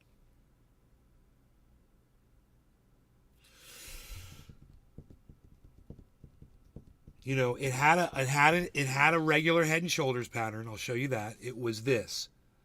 We had a shoulder, a head, and a shoulder right there, right? We had a shoulder, head, shoulder. It went down from that. Boom. But it fought it, and it's done. It's done reacting to that. So it moves on to the next thing,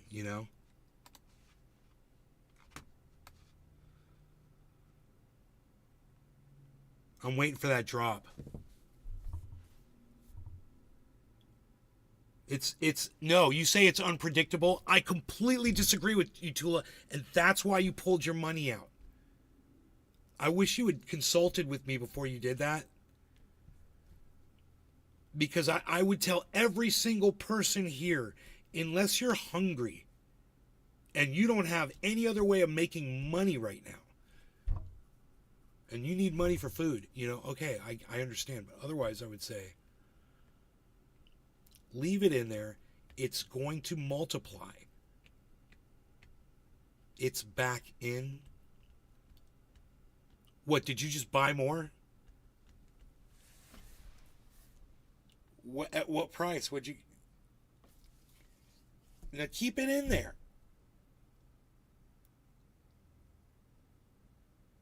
That's good for you, Tula. That's good. That's good. Just keep it in there and listen to what I tell you about this, guys. This halving, it's so simple to look at any single podcaster that talks about the previous halvings and how this movement works. $150 in, it's awesome. That's awesome. But like I said, I'm waiting to see if it drops down to 38. Leave it in. If it drops down to 31, leave it in. Leave your 150 in. It'll go down in value, Tula, but it's going to go up. So you put 150 in. If it goes to 150,000, that 150 will be worth more than $300. I don't know how much it'll be worth, but it'll be worth a lot. And the volume's going up right now, everybody. Here, look at the volume.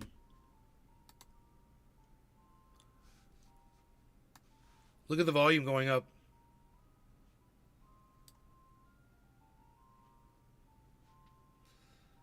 So, big drop here. Let's go to those. Oh, this isn't trading view. I see. What minute candles are these? You can't change. That's too bad that you can't change the minute candles on this chart. It would be so nice. What if I like this? No. We've got a correction. We've got a check mark. We've got positive movement upwards. So, about to buy some. Me too. That's so funny. I grabbed my phone. Not this second. I'm going to check and see how much money I got in the bank. That's the first thing I'm going to do.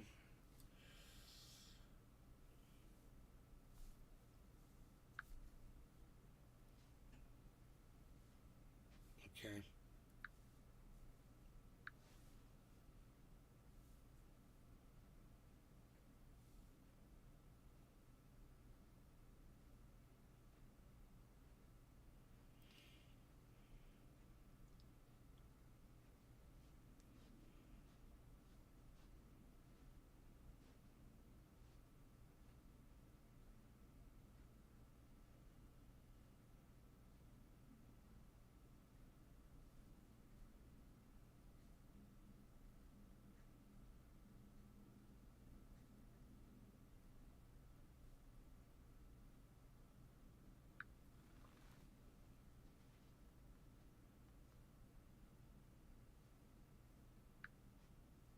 fuck are you doing?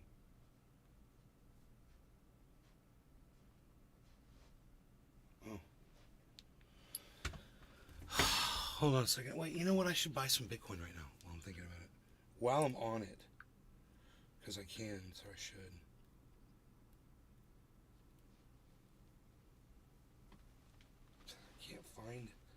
I can't find it.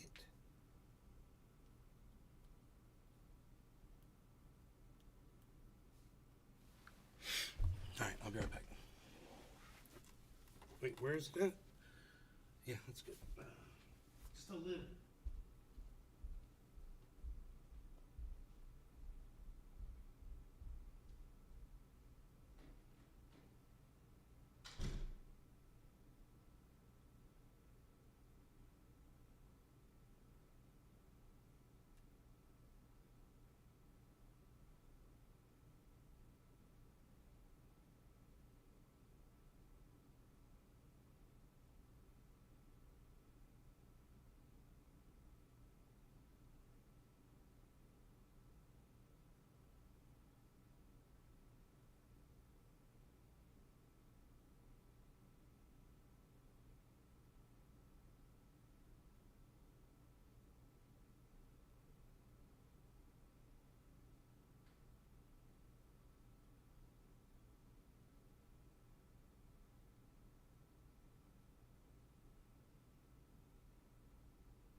This is gonna drop, man. I didn't buy any, and I'm thinking it's gonna drop because I was like, buy it, and as soon as I buy it, it drops like $1,000, and this time I'm like, I'm gonna wait. I'm sitting here, I'm watching it, and I'm gonna wait and not be so, because I got plenty of money to put into it. And like I said, my goal is 10. I want to have 10 Bitcoins. And if Celsius would fucking hurry up and pay off, man, I'd put that cash right into it as well. Because it would be right there where I could do it,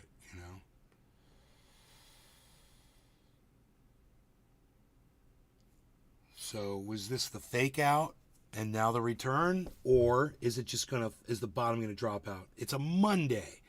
Bro, the volume is way up. The volume is way up. Let's go to Trading View.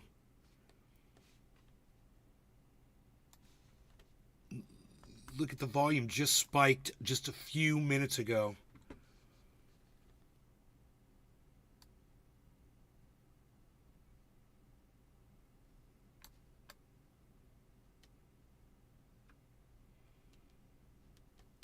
Okay. It's just so hard to see that price on the end. They should have a big thing over in the... Oh, there's the candle countdown he told me about. Right? If you click on the price and go to countdown to bar close, yeah. So these are... day candles. I gotta go to 5 minutes.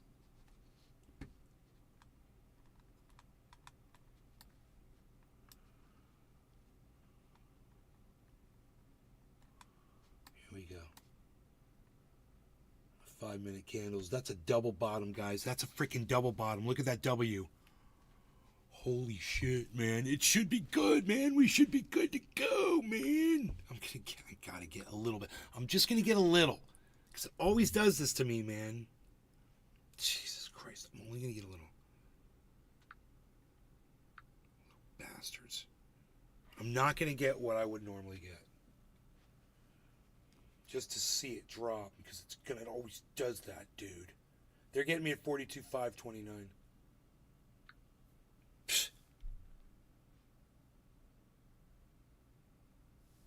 Okay.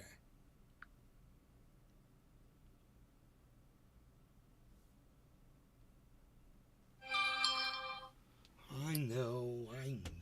Hey, I gotta fill this up, man. That's what's up. Hey, there's nothing left in this. Not touching it anymore. Oh, good, Tula. Don't touch it anymore. Hodl. Just, that's what this is. It's a long-term investment. Yes, that makes me feel so much better knowing that you did that. Do that. You'll be so happy that you did.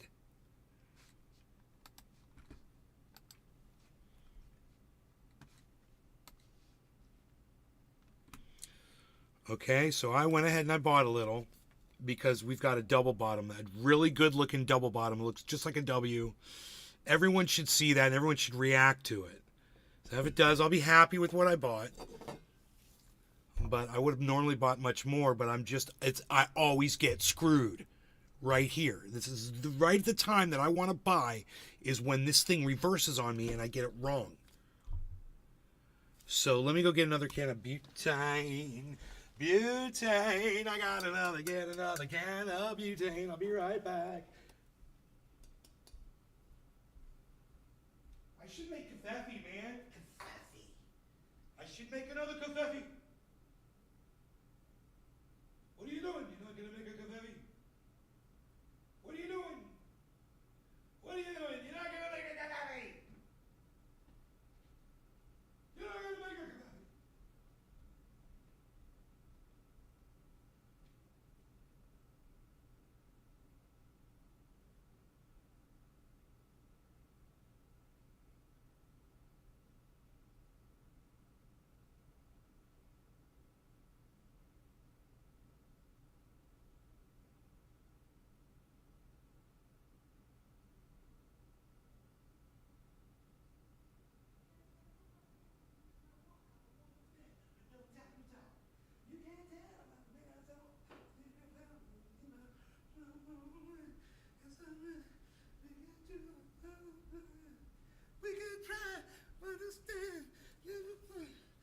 Hey, what's up, everybody? We're just really singing and I'm staying alive. Staying alive. What?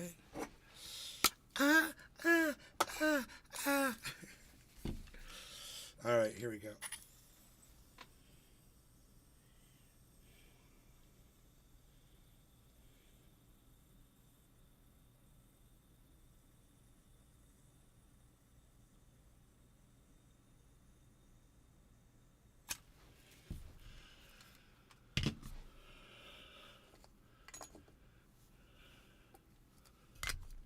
It would have sucked if I grabbed the wrong one. Oh, yeah, it was hot, man. It sucked so bad. I was thinking about making some kafefe. Oh, are we going to drop in value? What are we going to do, Bitcoin? Are you going to go down? What are you going to do? What are you going to do? Come on. 42. Come on now. You made a double bottom. It is a perfect double bottom. Come on. On the 24-hour.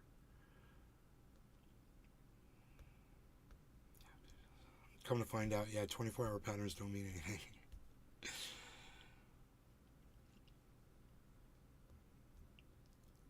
Not touching it, I promise. What's that blue tube?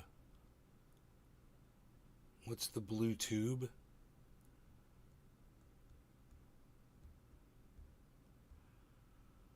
What, this thing hanging outside? I don't know what you're looking at. You looking at my bong?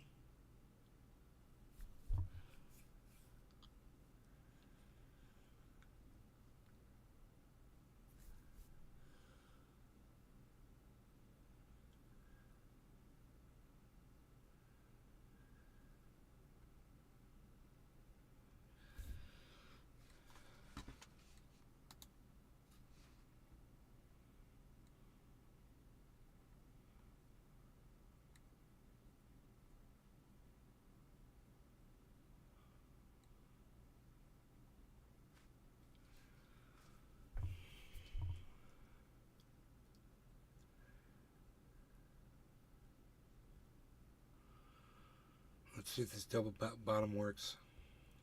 It always drops when I buy it. So I'm just waiting for it to go down to 38 and then I'll buy more.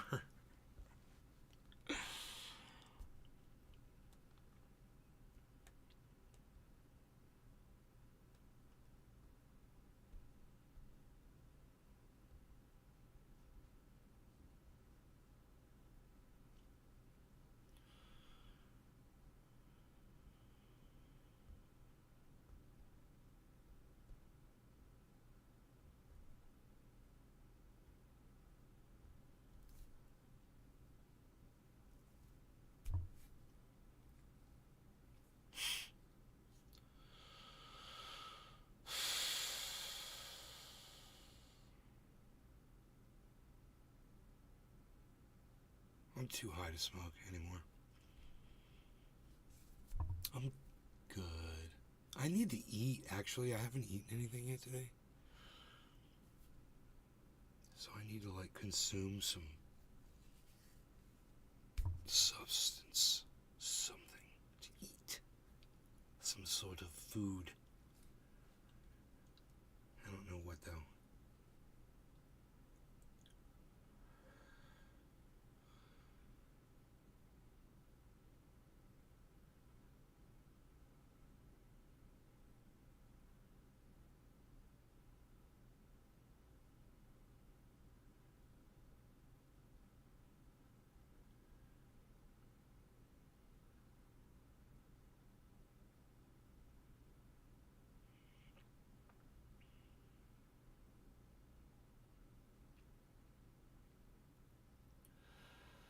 Dude, this double bottom's just like being a little bitch. Finish it off, man.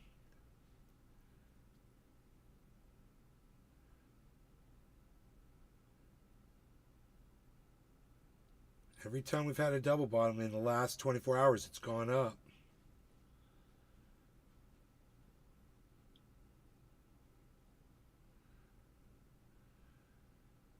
This is a good one. This is a really good, well-defined double bottom.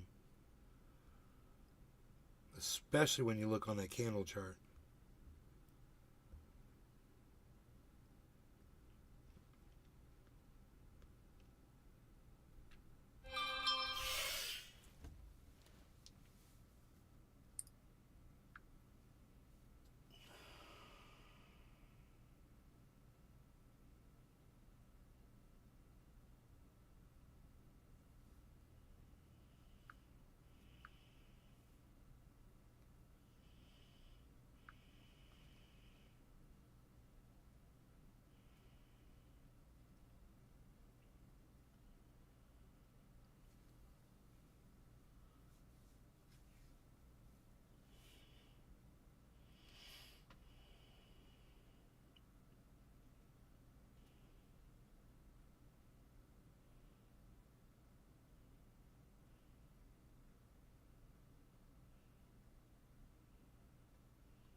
What are you dumbass motherfuckers?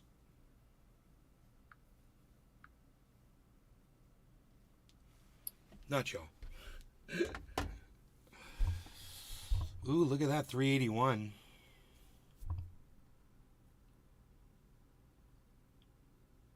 At what point do you commit to buy some. You know, at what point do you think it's going to start going back up?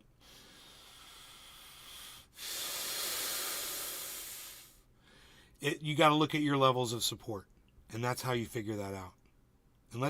And Zach Moon 02, let's just do it. Let's just do that, okay? It's so simple. So we're right here, and what we want to know is, are we going to go up or down, right? So we just use the line that CoinMarketCap gives us on the Bitcoin chart, and it's free. And we just follow this line across, and we look for a point where it got rejected. And the last time anything was near there, it was right here. And that rejection point was 455. So it's at 400 right now. You want to watch for it to hit this point at 455 and get past it. And then you look for these barbs to find all of the other points where it has a problem getting past, right? It's already over this one. It's over this one right here. You know, this is 350. So if it gets back under 350, you know that's a Bollinger Band. That's a point where if it gets under 350, it could most likely fall again. Support and resistance. It's very simple. There, it's under 350, it could fall.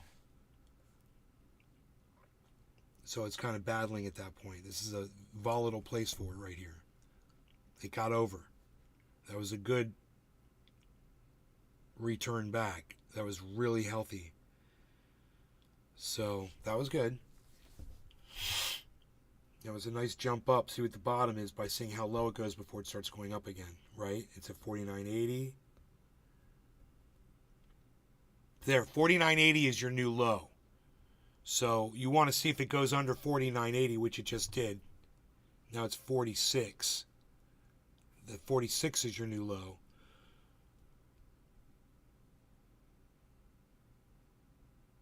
Now 44 is your new low. 43. It seems to be moving downwards now.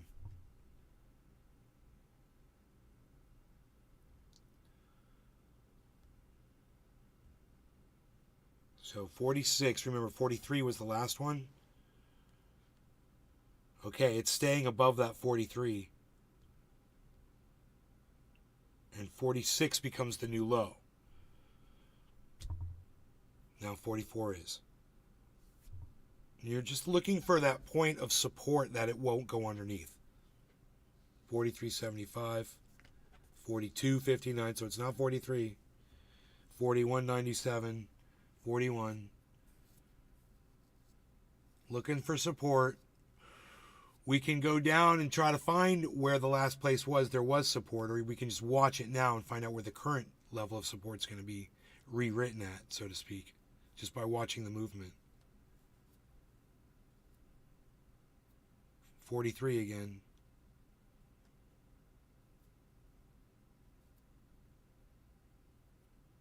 $43.43.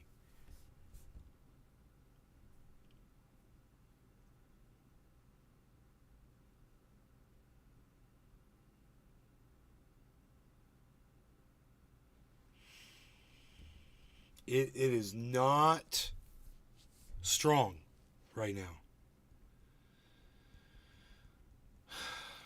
It's having a very hard time getting upward movement. We'll check our volume by going into clicking on Trading View, looking at the bottom of the screen, and looking at our volume spikes. Now, this is all good news. We see a drop in volume and value, and they're coinciding. That generally means it's going to spike upwards. Predicting support based off the past support. Yes. And watching the current levels of support as they form, you know?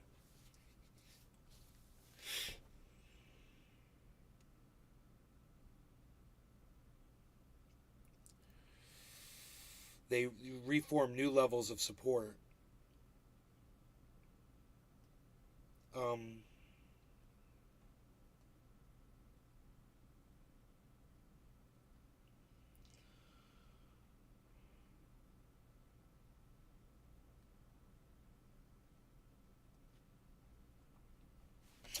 we were in a channel. We broke underneath the channel, so that's not good.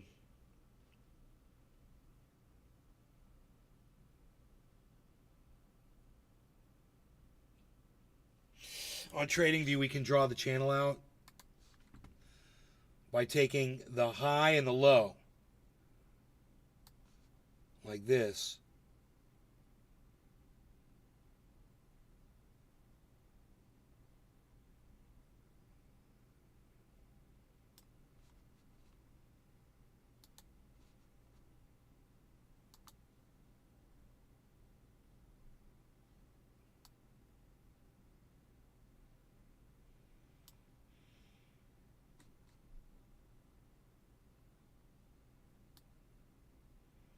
Oh, you can grab the whole line and move it. That's cool. And you take the low from here.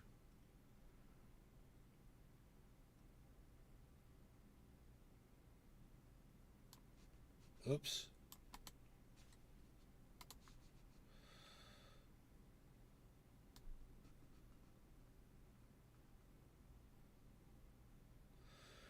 And this is our new channel. And I can move this, which is cool. I didn't know I could just grab the whole line and move it. So cool.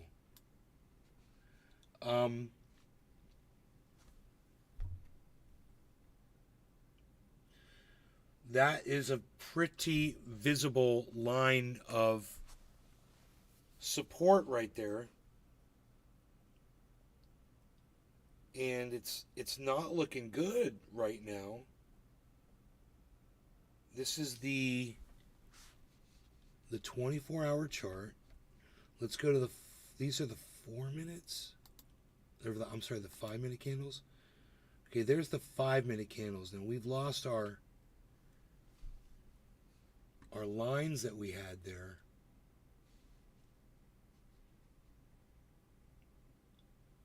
We've got really good upwards movement. What were we on, the 1-day chart? Yes. So we're at 47, 4, 10 right now. Remember, 411 was a point of resistance. We just hit it and bounced back down to 408.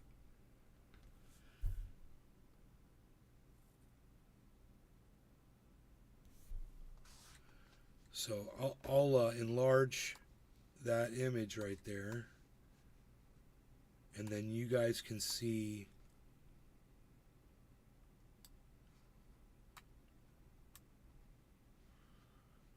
the current price is 42,441. That's great. We're rising above and going back into our channel. But on this chart that we're on, which is the 24-hour chart, it doesn't show very clearly the double bottom, right? But if we go into the 5-minute chart, the double bottom becomes very clear. So watch this. We're going to switch up in the top left where it says day. We're going to go to 5-minute. And now to find that double bottom,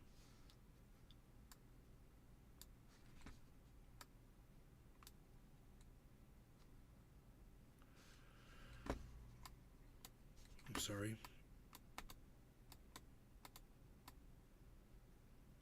You're looking for what looks like a W.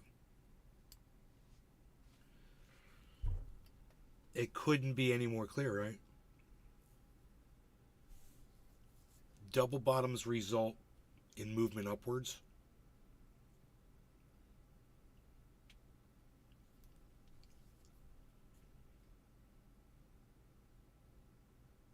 Watching current levels forming.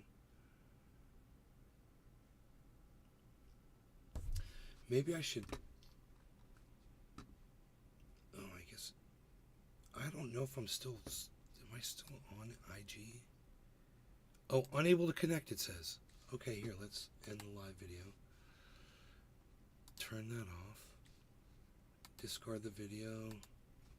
Go back to create. Live video. Say part 2. Audience, public, next. Copy the stream key. Edit Instagram. Triple click. Paste in the new stream key. Click save. Don't forget to turn it on. Now turn the channel back on in Restream. And once the go live gets highlighted on IG, click go live. Boom, you're live.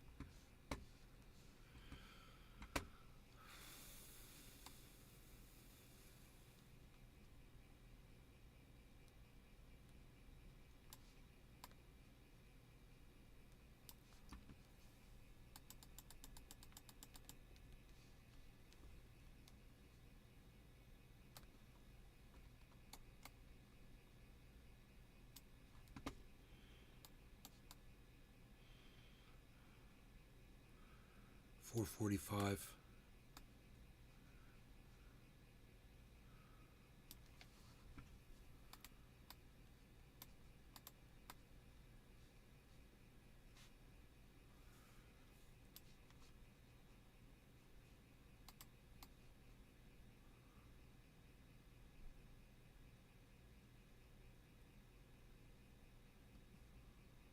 Cat.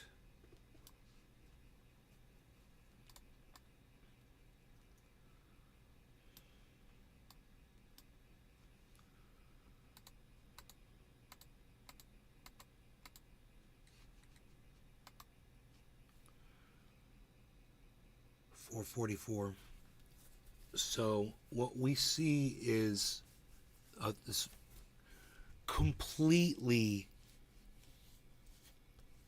visible W, which is a double bottom, and it's fucking perfect and beautiful, man, in every way when you look at it. We had 1, 2, 3, 4, 5, 6, 7, 8 candles. I believe 9 is the most they usually go. 9 positives in a row, then it'll drop a little, then it'll go up. But this right here is a good start. And so watch for it, that candle to reverse and go red, or the next one to do a red and then have a few drops and then continue to go up, hopefully. So if we don't get a massive spike upwards from people buying in from seeing this upwards movement, right, which we're also seeing. So let's go back to the Bitcoin. Oh, it goes, oh. Let me see here. Yeah, okay, cool. There's our double bottom. 420, look at that. Hey!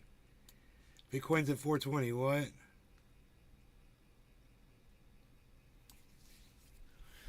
Karen is on Instagram. Fiona Juno 4, hello. Michael Wild Jr., hello. Welcome to the show, guys. I hope you decide to stay and watch. We're going to be doing some bong rips here. That's what Nay's Garden's all about. It's a cannabis show. And I'm just here to smoke and talk about a little bit about crypto, having some people make themselves some money, you know, hopefully, and give some good advice and see people do good, you know.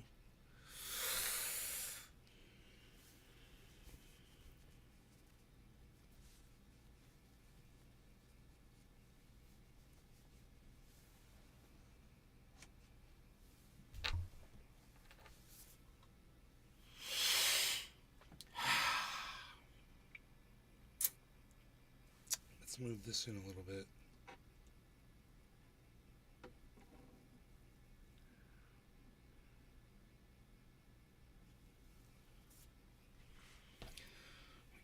do this. Maybe. Let me just try this.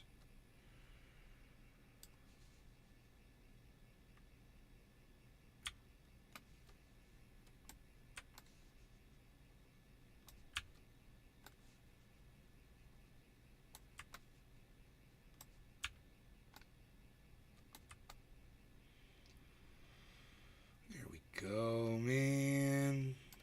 That's cool. We don't need the percentage up there right now, do we? Yeah, we can just do it like this. I don't like that, actually. Just sea of greens. Green is what's up. Hello. Thank you for stopping in. I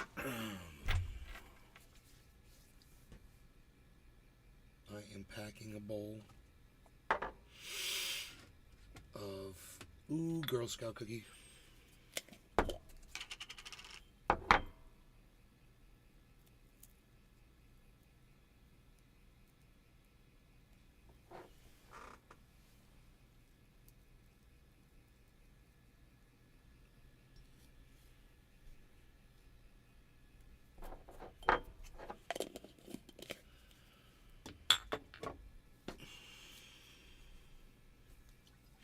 No law regarding cannabis. Cheers, everybody.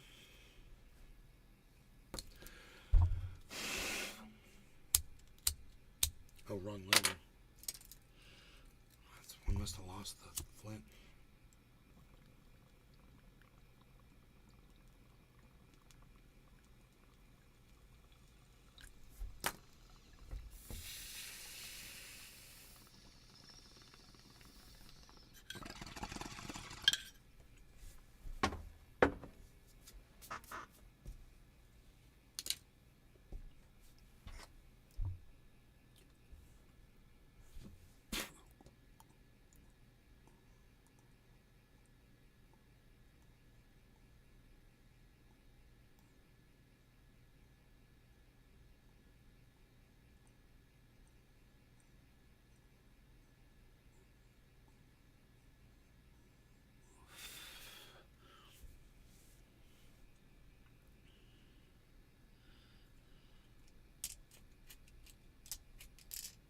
Seems like there's a flint in there. Oh, there is a flint.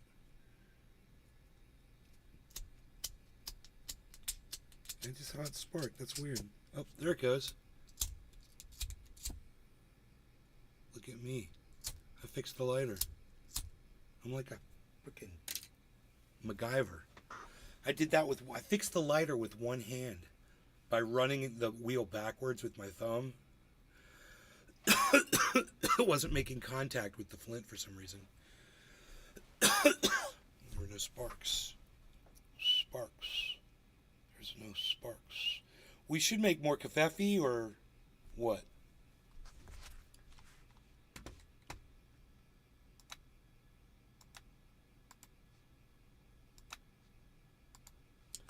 Should we make more kafefes? Should we check the... Oh, right. Remember I told you the drop in volume and value? It led to that spike upwards. I was right. And now I told you it was going to move down a little bit and probably move up again. It's doing everything that we predicted. So I think it would be a good time to buy. I don't think it's going to drop down again, but not for a while, at least. There could be more volatility before the halving. Remember, it could go all the way down to 31 still, guys. Still a possibility. Just hold on to your low-value Bitcoin if it does. It's okay. I know I wasn't giving it to you that cheap, so you'll all be negative. Well, not negative, but you'll all be undervalued with your crypto. It'll all be lower than what it was in value than what I gave it to you at. But if you just hold on to it, if it goes to 31, it'll go right back up. And that would be a time when you want to get some, should go ahead and get some too. In the meantime, I'd be watching this 42.4 real close because it seems to be having a hard time right here.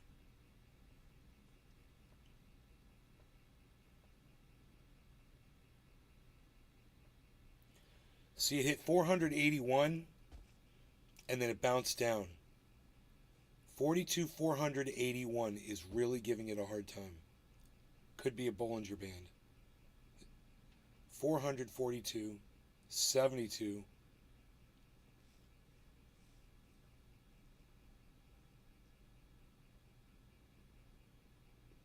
You're doing good on the grapes. Yeah. Yeah, I only have like one or two grapes before I drink a mug of coffee now. Instead of, it seems to work perfectly for me. Instead of sitting here eating grapes the whole time.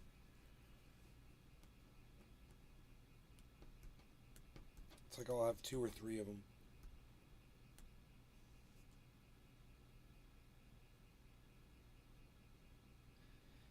Hippie Chick said yes, just poured myself a mug. David Campione, what's up, buddy?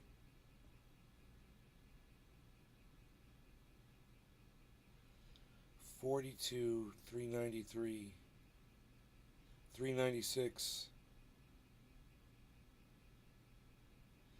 $3.97. I'm so proud of myself when I do shit like that. It's really sad. Because it is so who I don't want to be. I've just totally become the person that I don't want to be.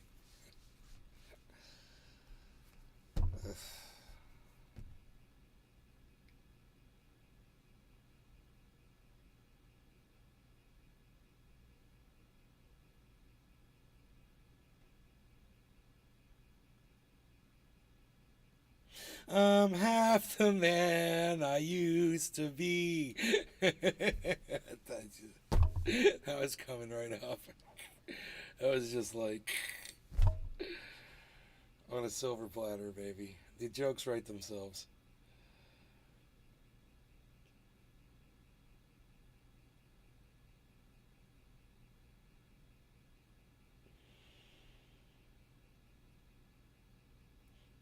Stay in the spot, stay safe, fantastic. Bitcoin ETFs have been approved, but the ruthless and emotionless whales like BlackRock with endless funds will create all sorts of price fluctuations, manipulating and buying low, selling high. Winning is simple but not easy. Focus on spot buying and concentrate on the medium and long term. That is really fucking good advice, man. Jimmy Boss.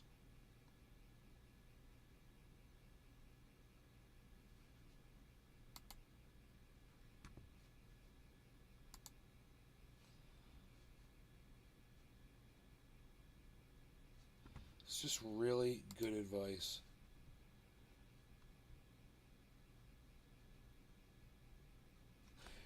Technicals suggest deeper pullback to 38,000. Bitcoin RSI divergence signals correction 10x research led by Marcus Thielen said in a note to clients Monday, adding the pullback could run out of steam near the dynamic support level of 38,000. A bearish divergence occurs when prices reach a new extreme and momentum indicators like the relative strength index don't, hitting at upside exhaustion. Bitcoin hit a 2-year high above 49,000 last week, which the 14-day RSI failed to confirm, as seen in the chart below. The subsequent price drop has validated the bearish divergence. The MACD histogram used to gauge trend strength and changes has crossed below zero, signaling a bearish shift in momentum. Strongest support is always zero. So this was put up 2 hours ago, guys. And there's no chart.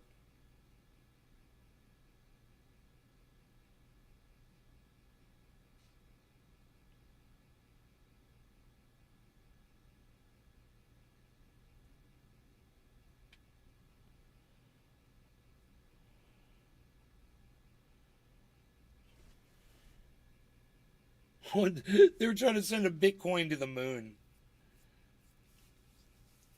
So stupid. The rocket fails with the Bitcoin inside it.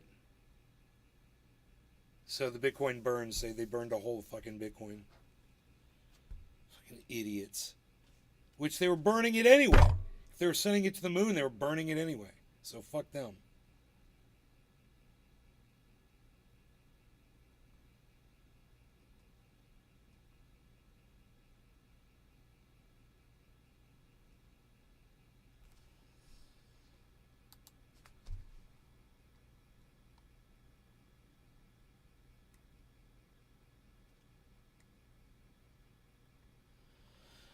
Justin, BlackRock now holds 11,439 Bitcoin worth over, it's basically $500 million for their spot Bitcoin ETF.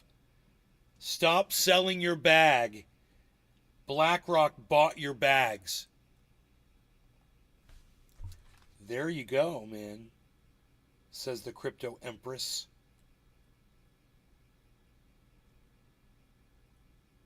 Michael Saylor will be the Warren Buffett of our generation.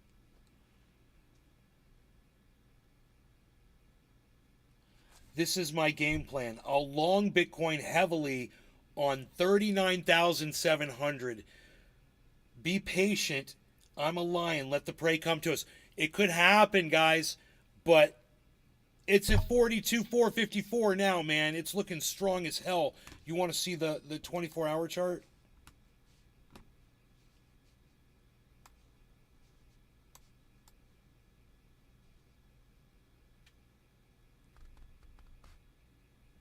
Here, look at this.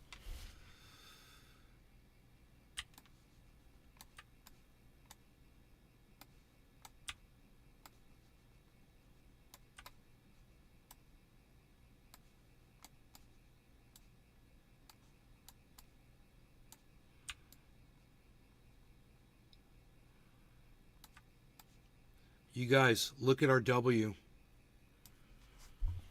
And what did I tell you? That this is what that W indicates, that it's going to go up. But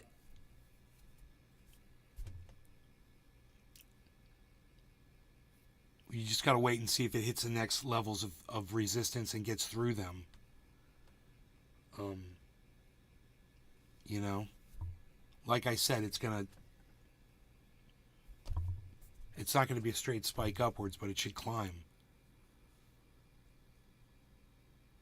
It'll do, up to 9 green candles in a row, usually, at the most.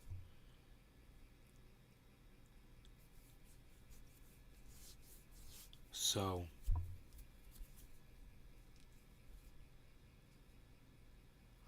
raspberries? No, I don't need the berries. I mean, the grapes, just 3 grapes is all I need with a cup of coffee. I don't need to sit here and eat a whole bunch of grapes. It's, slowly but surely, it's less sugar in my body, man. Less sugar means longer life. Because I love cookies. I love fucking chocolate, bro. I've just got a problem. I got a problem with chocolate. I just can't say no to it. It's the way I say no to it is to not have it in the house, but this house has a wealth of chocolate in it. My stomach's starting to ache just talking about it right now. Aching for chocolate. Is there sugar in the coffee? Yes. Yeah. Yeah, I put a little sugar in the coffee. Yep. Some creamer. 3 tablespoons. I'm getting sugar from everywhere.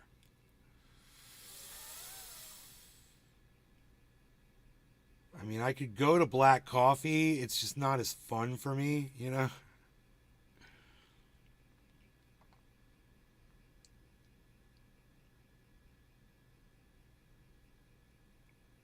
So we're watching this W that formed, which is called a double bottom. It looks like a W. You guys are all learning something today. Hopefully you're paying attention and learning. This was just a classic example of a W on the. Man, it's just like, it's fucking beautiful.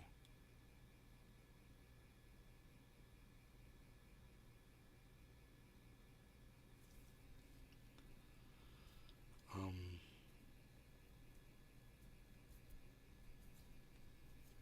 when I bought, they got me at 47.5. I mean, 42.5. So we're not even there yet.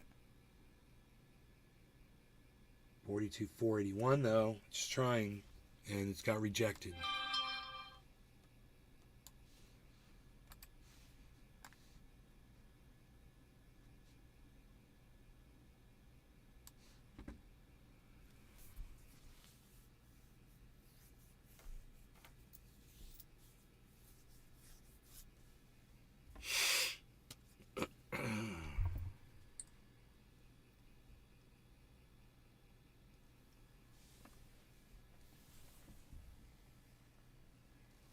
My front door, really?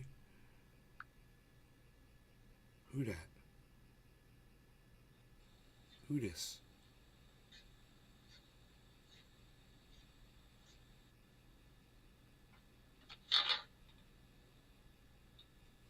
Dude, no shit. I gotta go for 1 second. I think I'm gonna make a coffee too, but someone's here that I want to say hello to.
right there with my coffee. Give me a second.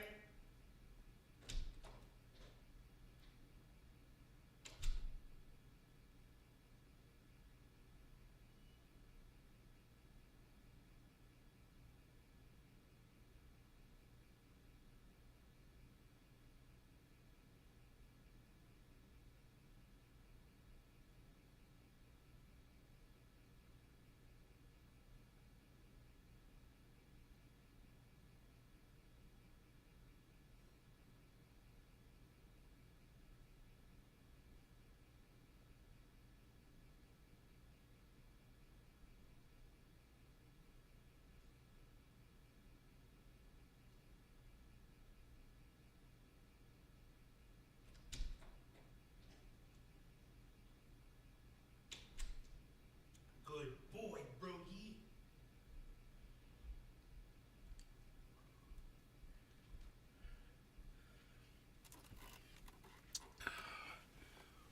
So, very exciting news. Right now, what's going on here in the house. Oh, Billy's got to go. Okay, come back, Billy.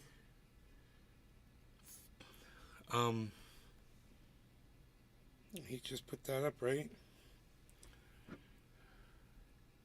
Oh, what a while ago.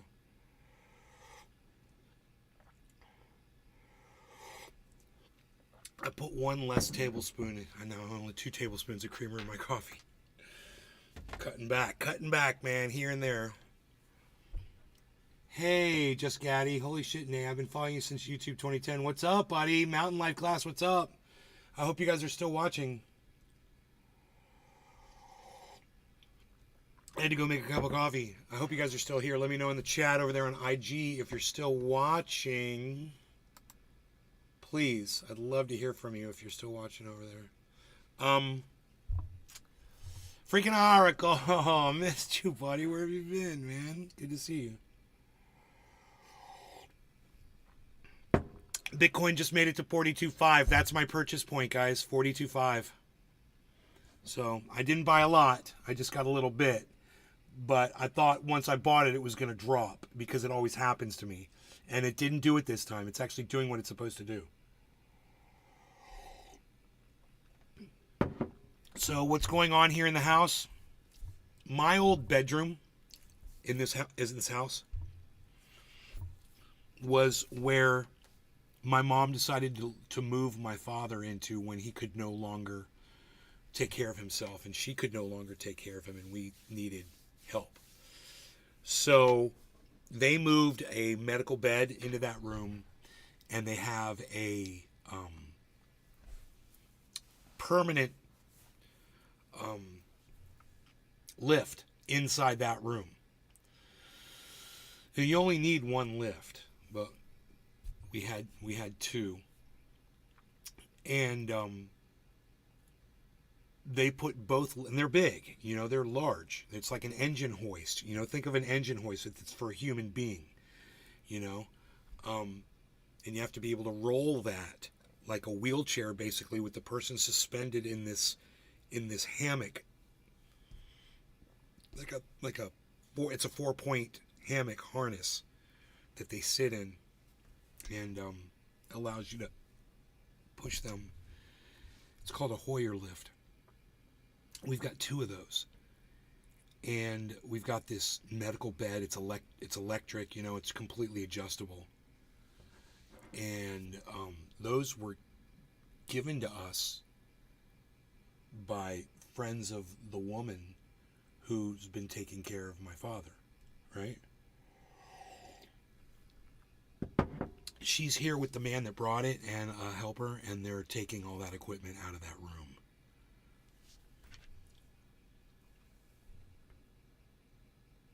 And I am so fucking excited.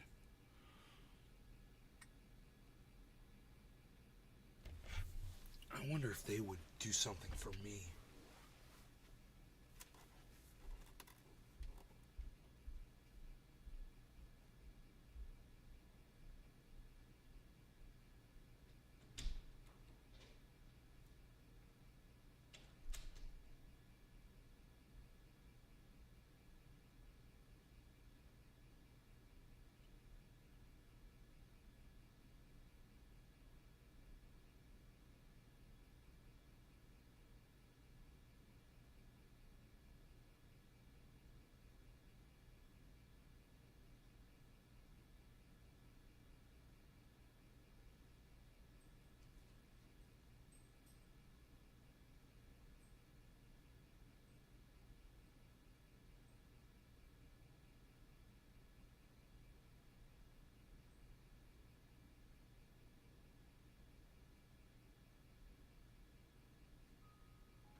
Okay. So sorry, man. I had to do something, man. You know, I'm so sorry about that, guys.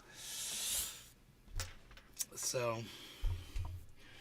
oh my goodness gracious, I apologize. Where are we at? 42.6? Oh, we went up, huh? How'd our W do? How did our W do, guys? Oh, look at our W, guys. Exactly as I predicted. Right? Not bad, huh? Who's still here? Did I lose you guys because I had to go away? I had to go away. I'm so sorry, man, but there was something I had to... Ooh, I got a whole cup of coffee, too, guys. It's still hot. Is Nay still alive? No. Hey, Megsy.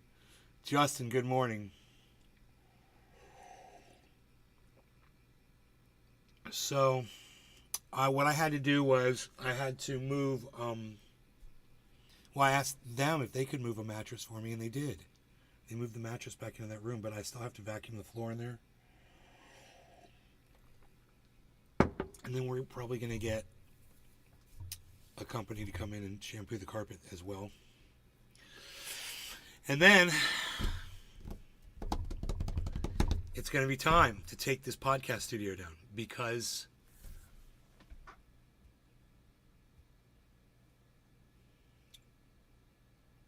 wait a minute, man. Oh, am I not using? Oh, wait. Well, yeah, it's going to be time because, I mean, I've got the support beams in here.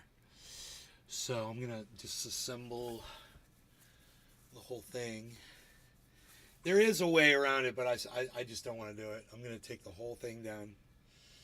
I got all these beams I need. There's 3, 4, 5, 6, 7, 8, 9, 10, 11. I see 11 beams, but there should probably be more than 11 beams. But I'm going to take those and assemble the bed. Am I moving into my old room? No. No. It's just, I like having a view of the creek where I am. That bedroom has a view of the creek. So I dig that. Wake up. I look out there, you know, I see the animals going down the creek and stuff. Today I saw a wood stork and I saw a heron. Pretty cool. Wood storks are pretty cool looking. They look like mythical, like something you'd see in some kind of like a Lord of the Rings thing.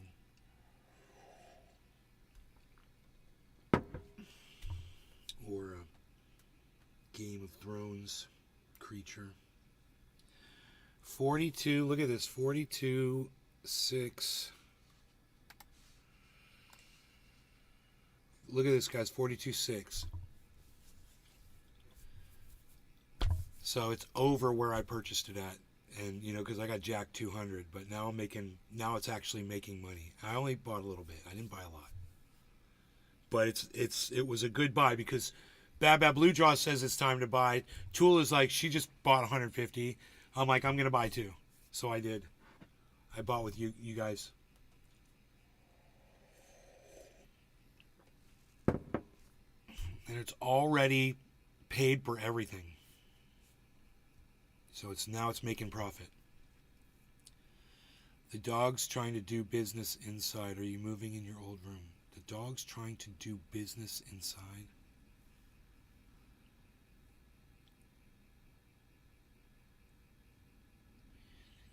Five months now, maybe 2 months. Freaking Oracle. Come to California, too cold over there. So, are y'all... How many people are still here? Who all's still here?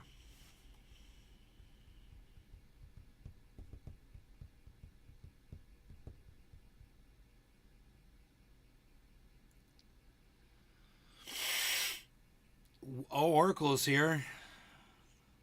Tool is here. Oracle is here. Baba Blue Jaws. That's good, man. IG is live with 0 viewers. Coco the Goddess is here. Mr. Cleans Meds 22 is here. Jess Norfaz is here. Howie 305. You guys were here, but it's IG, so it's in and out. Hoot and Howl is here. Was saying dogs won't go outside when it's too cold. Ah.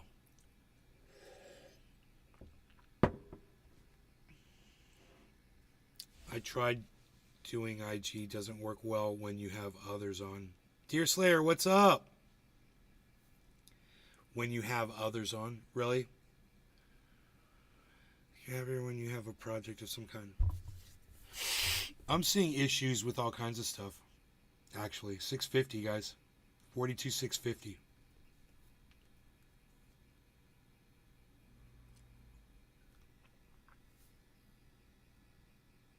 $666. Shout at the devil! Yeah! I'm asking you, Nay, are you moving into your old room? And I'm saying, no, I'm not moving into my old room. I'm staying in the one I'm in. It's got a better view of the creek. I already answered that. And I told you why. I said it's because I got a view of the creek in the room I'm in now. And I like that one better. I don't know why you didn't hear me. I'm sorry. Maybe it skipped or something.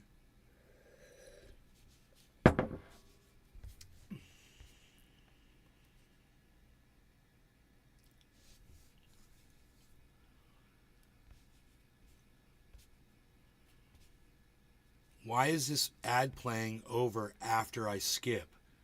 Weird, right? Because it's playing two ads, and sometimes it plays the same ad twice in a row.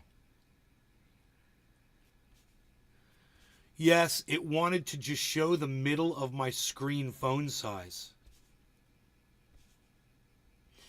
Yeah, so you have to move to the center of your screen. It actually kind of makes you be better the way you set things up.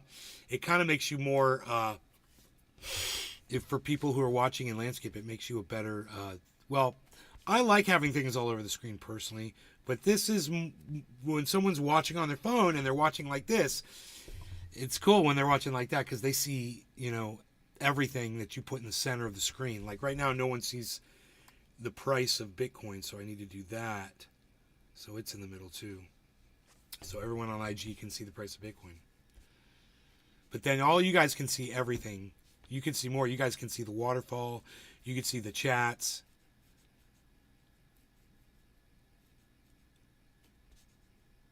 Same heater as for me every time.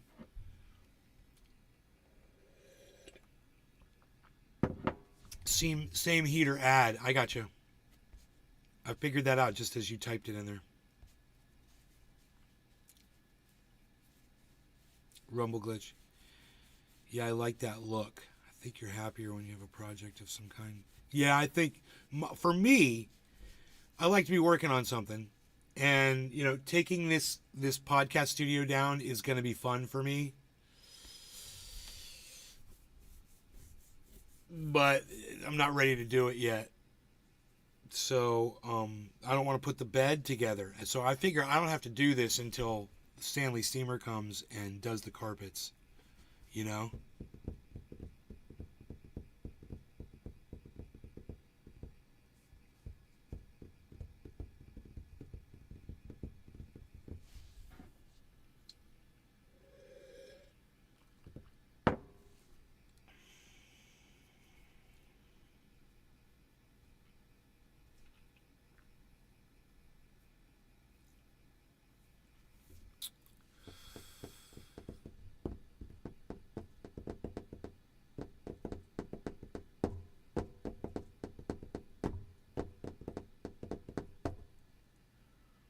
So you're moving your studio to your old room?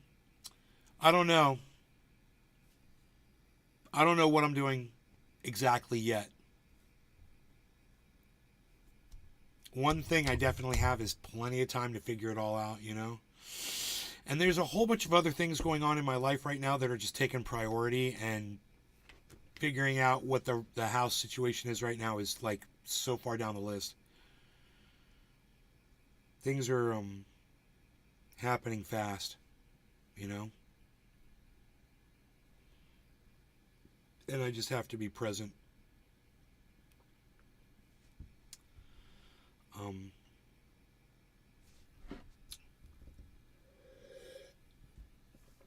And I'm kind of slacking a little bit.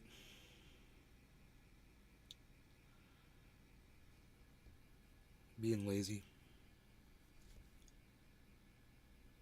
Life first, streaming second. Yeah, well, streaming is. Is your mom still moving like she said?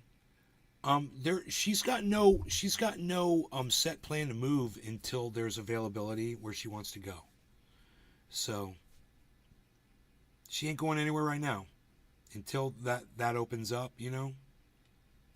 But as soon as it opens up, man, boom, she's gonna be like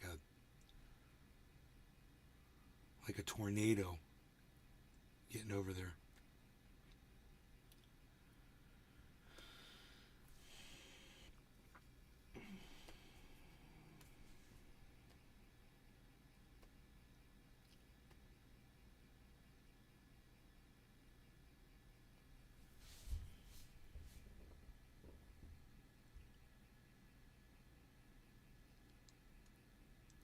How's your mom doing? She's doing good.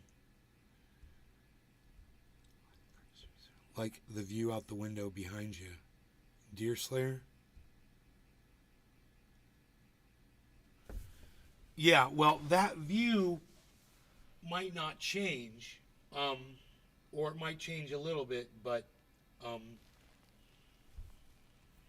I could move over a little bit. But it's warmer in that corner, actually. I could move forward, but it won't be so warm without these walls around me anymore.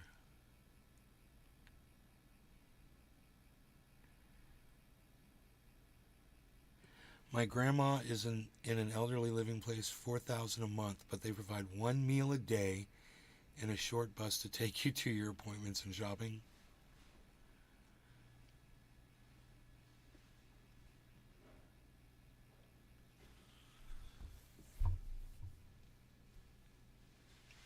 One meal a day, huh?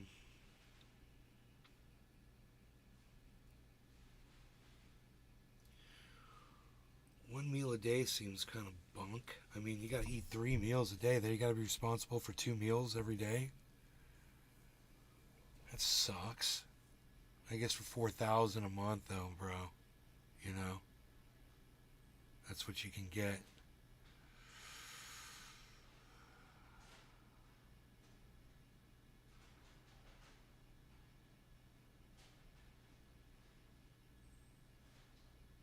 $678.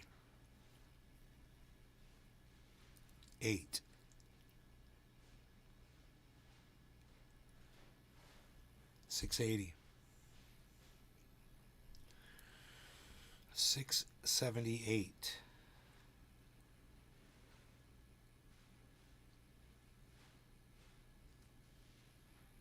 $683. We're moving up. $692. $684. Maybe that'll be the bottom. See, it is $686, but it wasn't a high jump up either. Could go down lower. $688. $683. There it is. $95. $684 again. Okay, maybe I'll jump up now. Got a little bit of volatility here, man, but we're way ups in the 600s. Look at us, guys. Let's see what our W looks like. Let's check in on that W. Wow, look at that W. That is now a cup and handle, you guys. A big cup and handle. So our double bottom is turned into a cup and handle. Beautiful sign. We like that. So a cup and handle just completed on the 24 hour. The W's the cup. The little tiny U at the top that follows is the handle. Cup and handle. One meal a day for 4K. No, that seems about right, I would think, probably.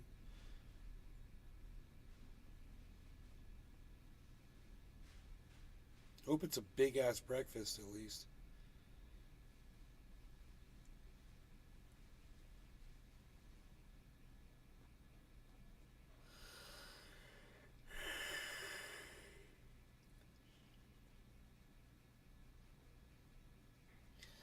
Expensive, but that's what she wanted. But she's running out of money from selling her house, so maybe 2 more years and she'll be in town living closer to everyone. Oh my god.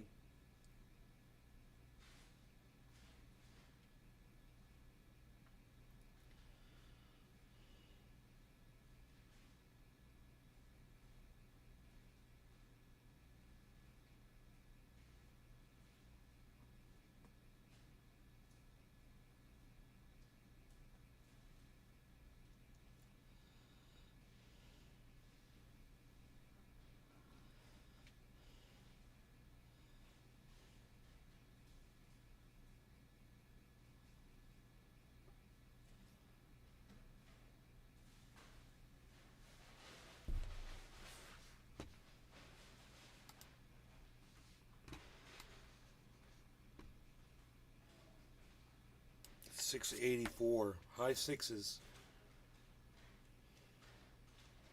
$688.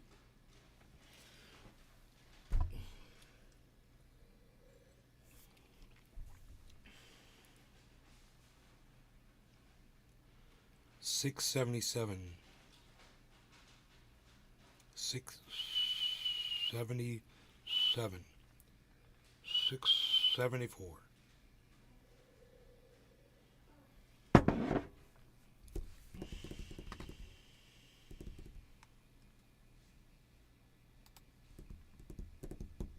Okay. You guys, her house looked over the St. Clair River, but she didn't own the water rights, so she got $500,000 for her house if she had the water rights. $750, huh? But she bought the house. But she bought the house in 1985 for $85,000. Oh yeah, that's real estate investment, man.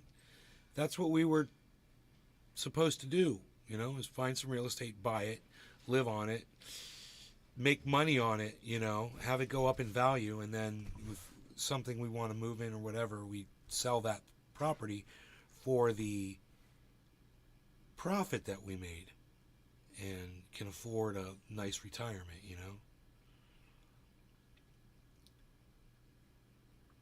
Hopefully, if it all works out. Everybody,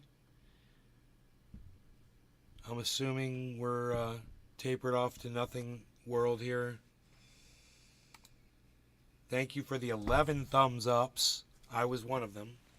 I had to click it to find out. It tells me 11 thumbs ups, guys, so thank you for that. I'm not assuming that there's 11 people here, though, so thank you for watching. I'll see you guys on the next show. This one was 3 hours, way too long. So, you guys take care, and I'm going to go vacuum that floor. Bye, y'all.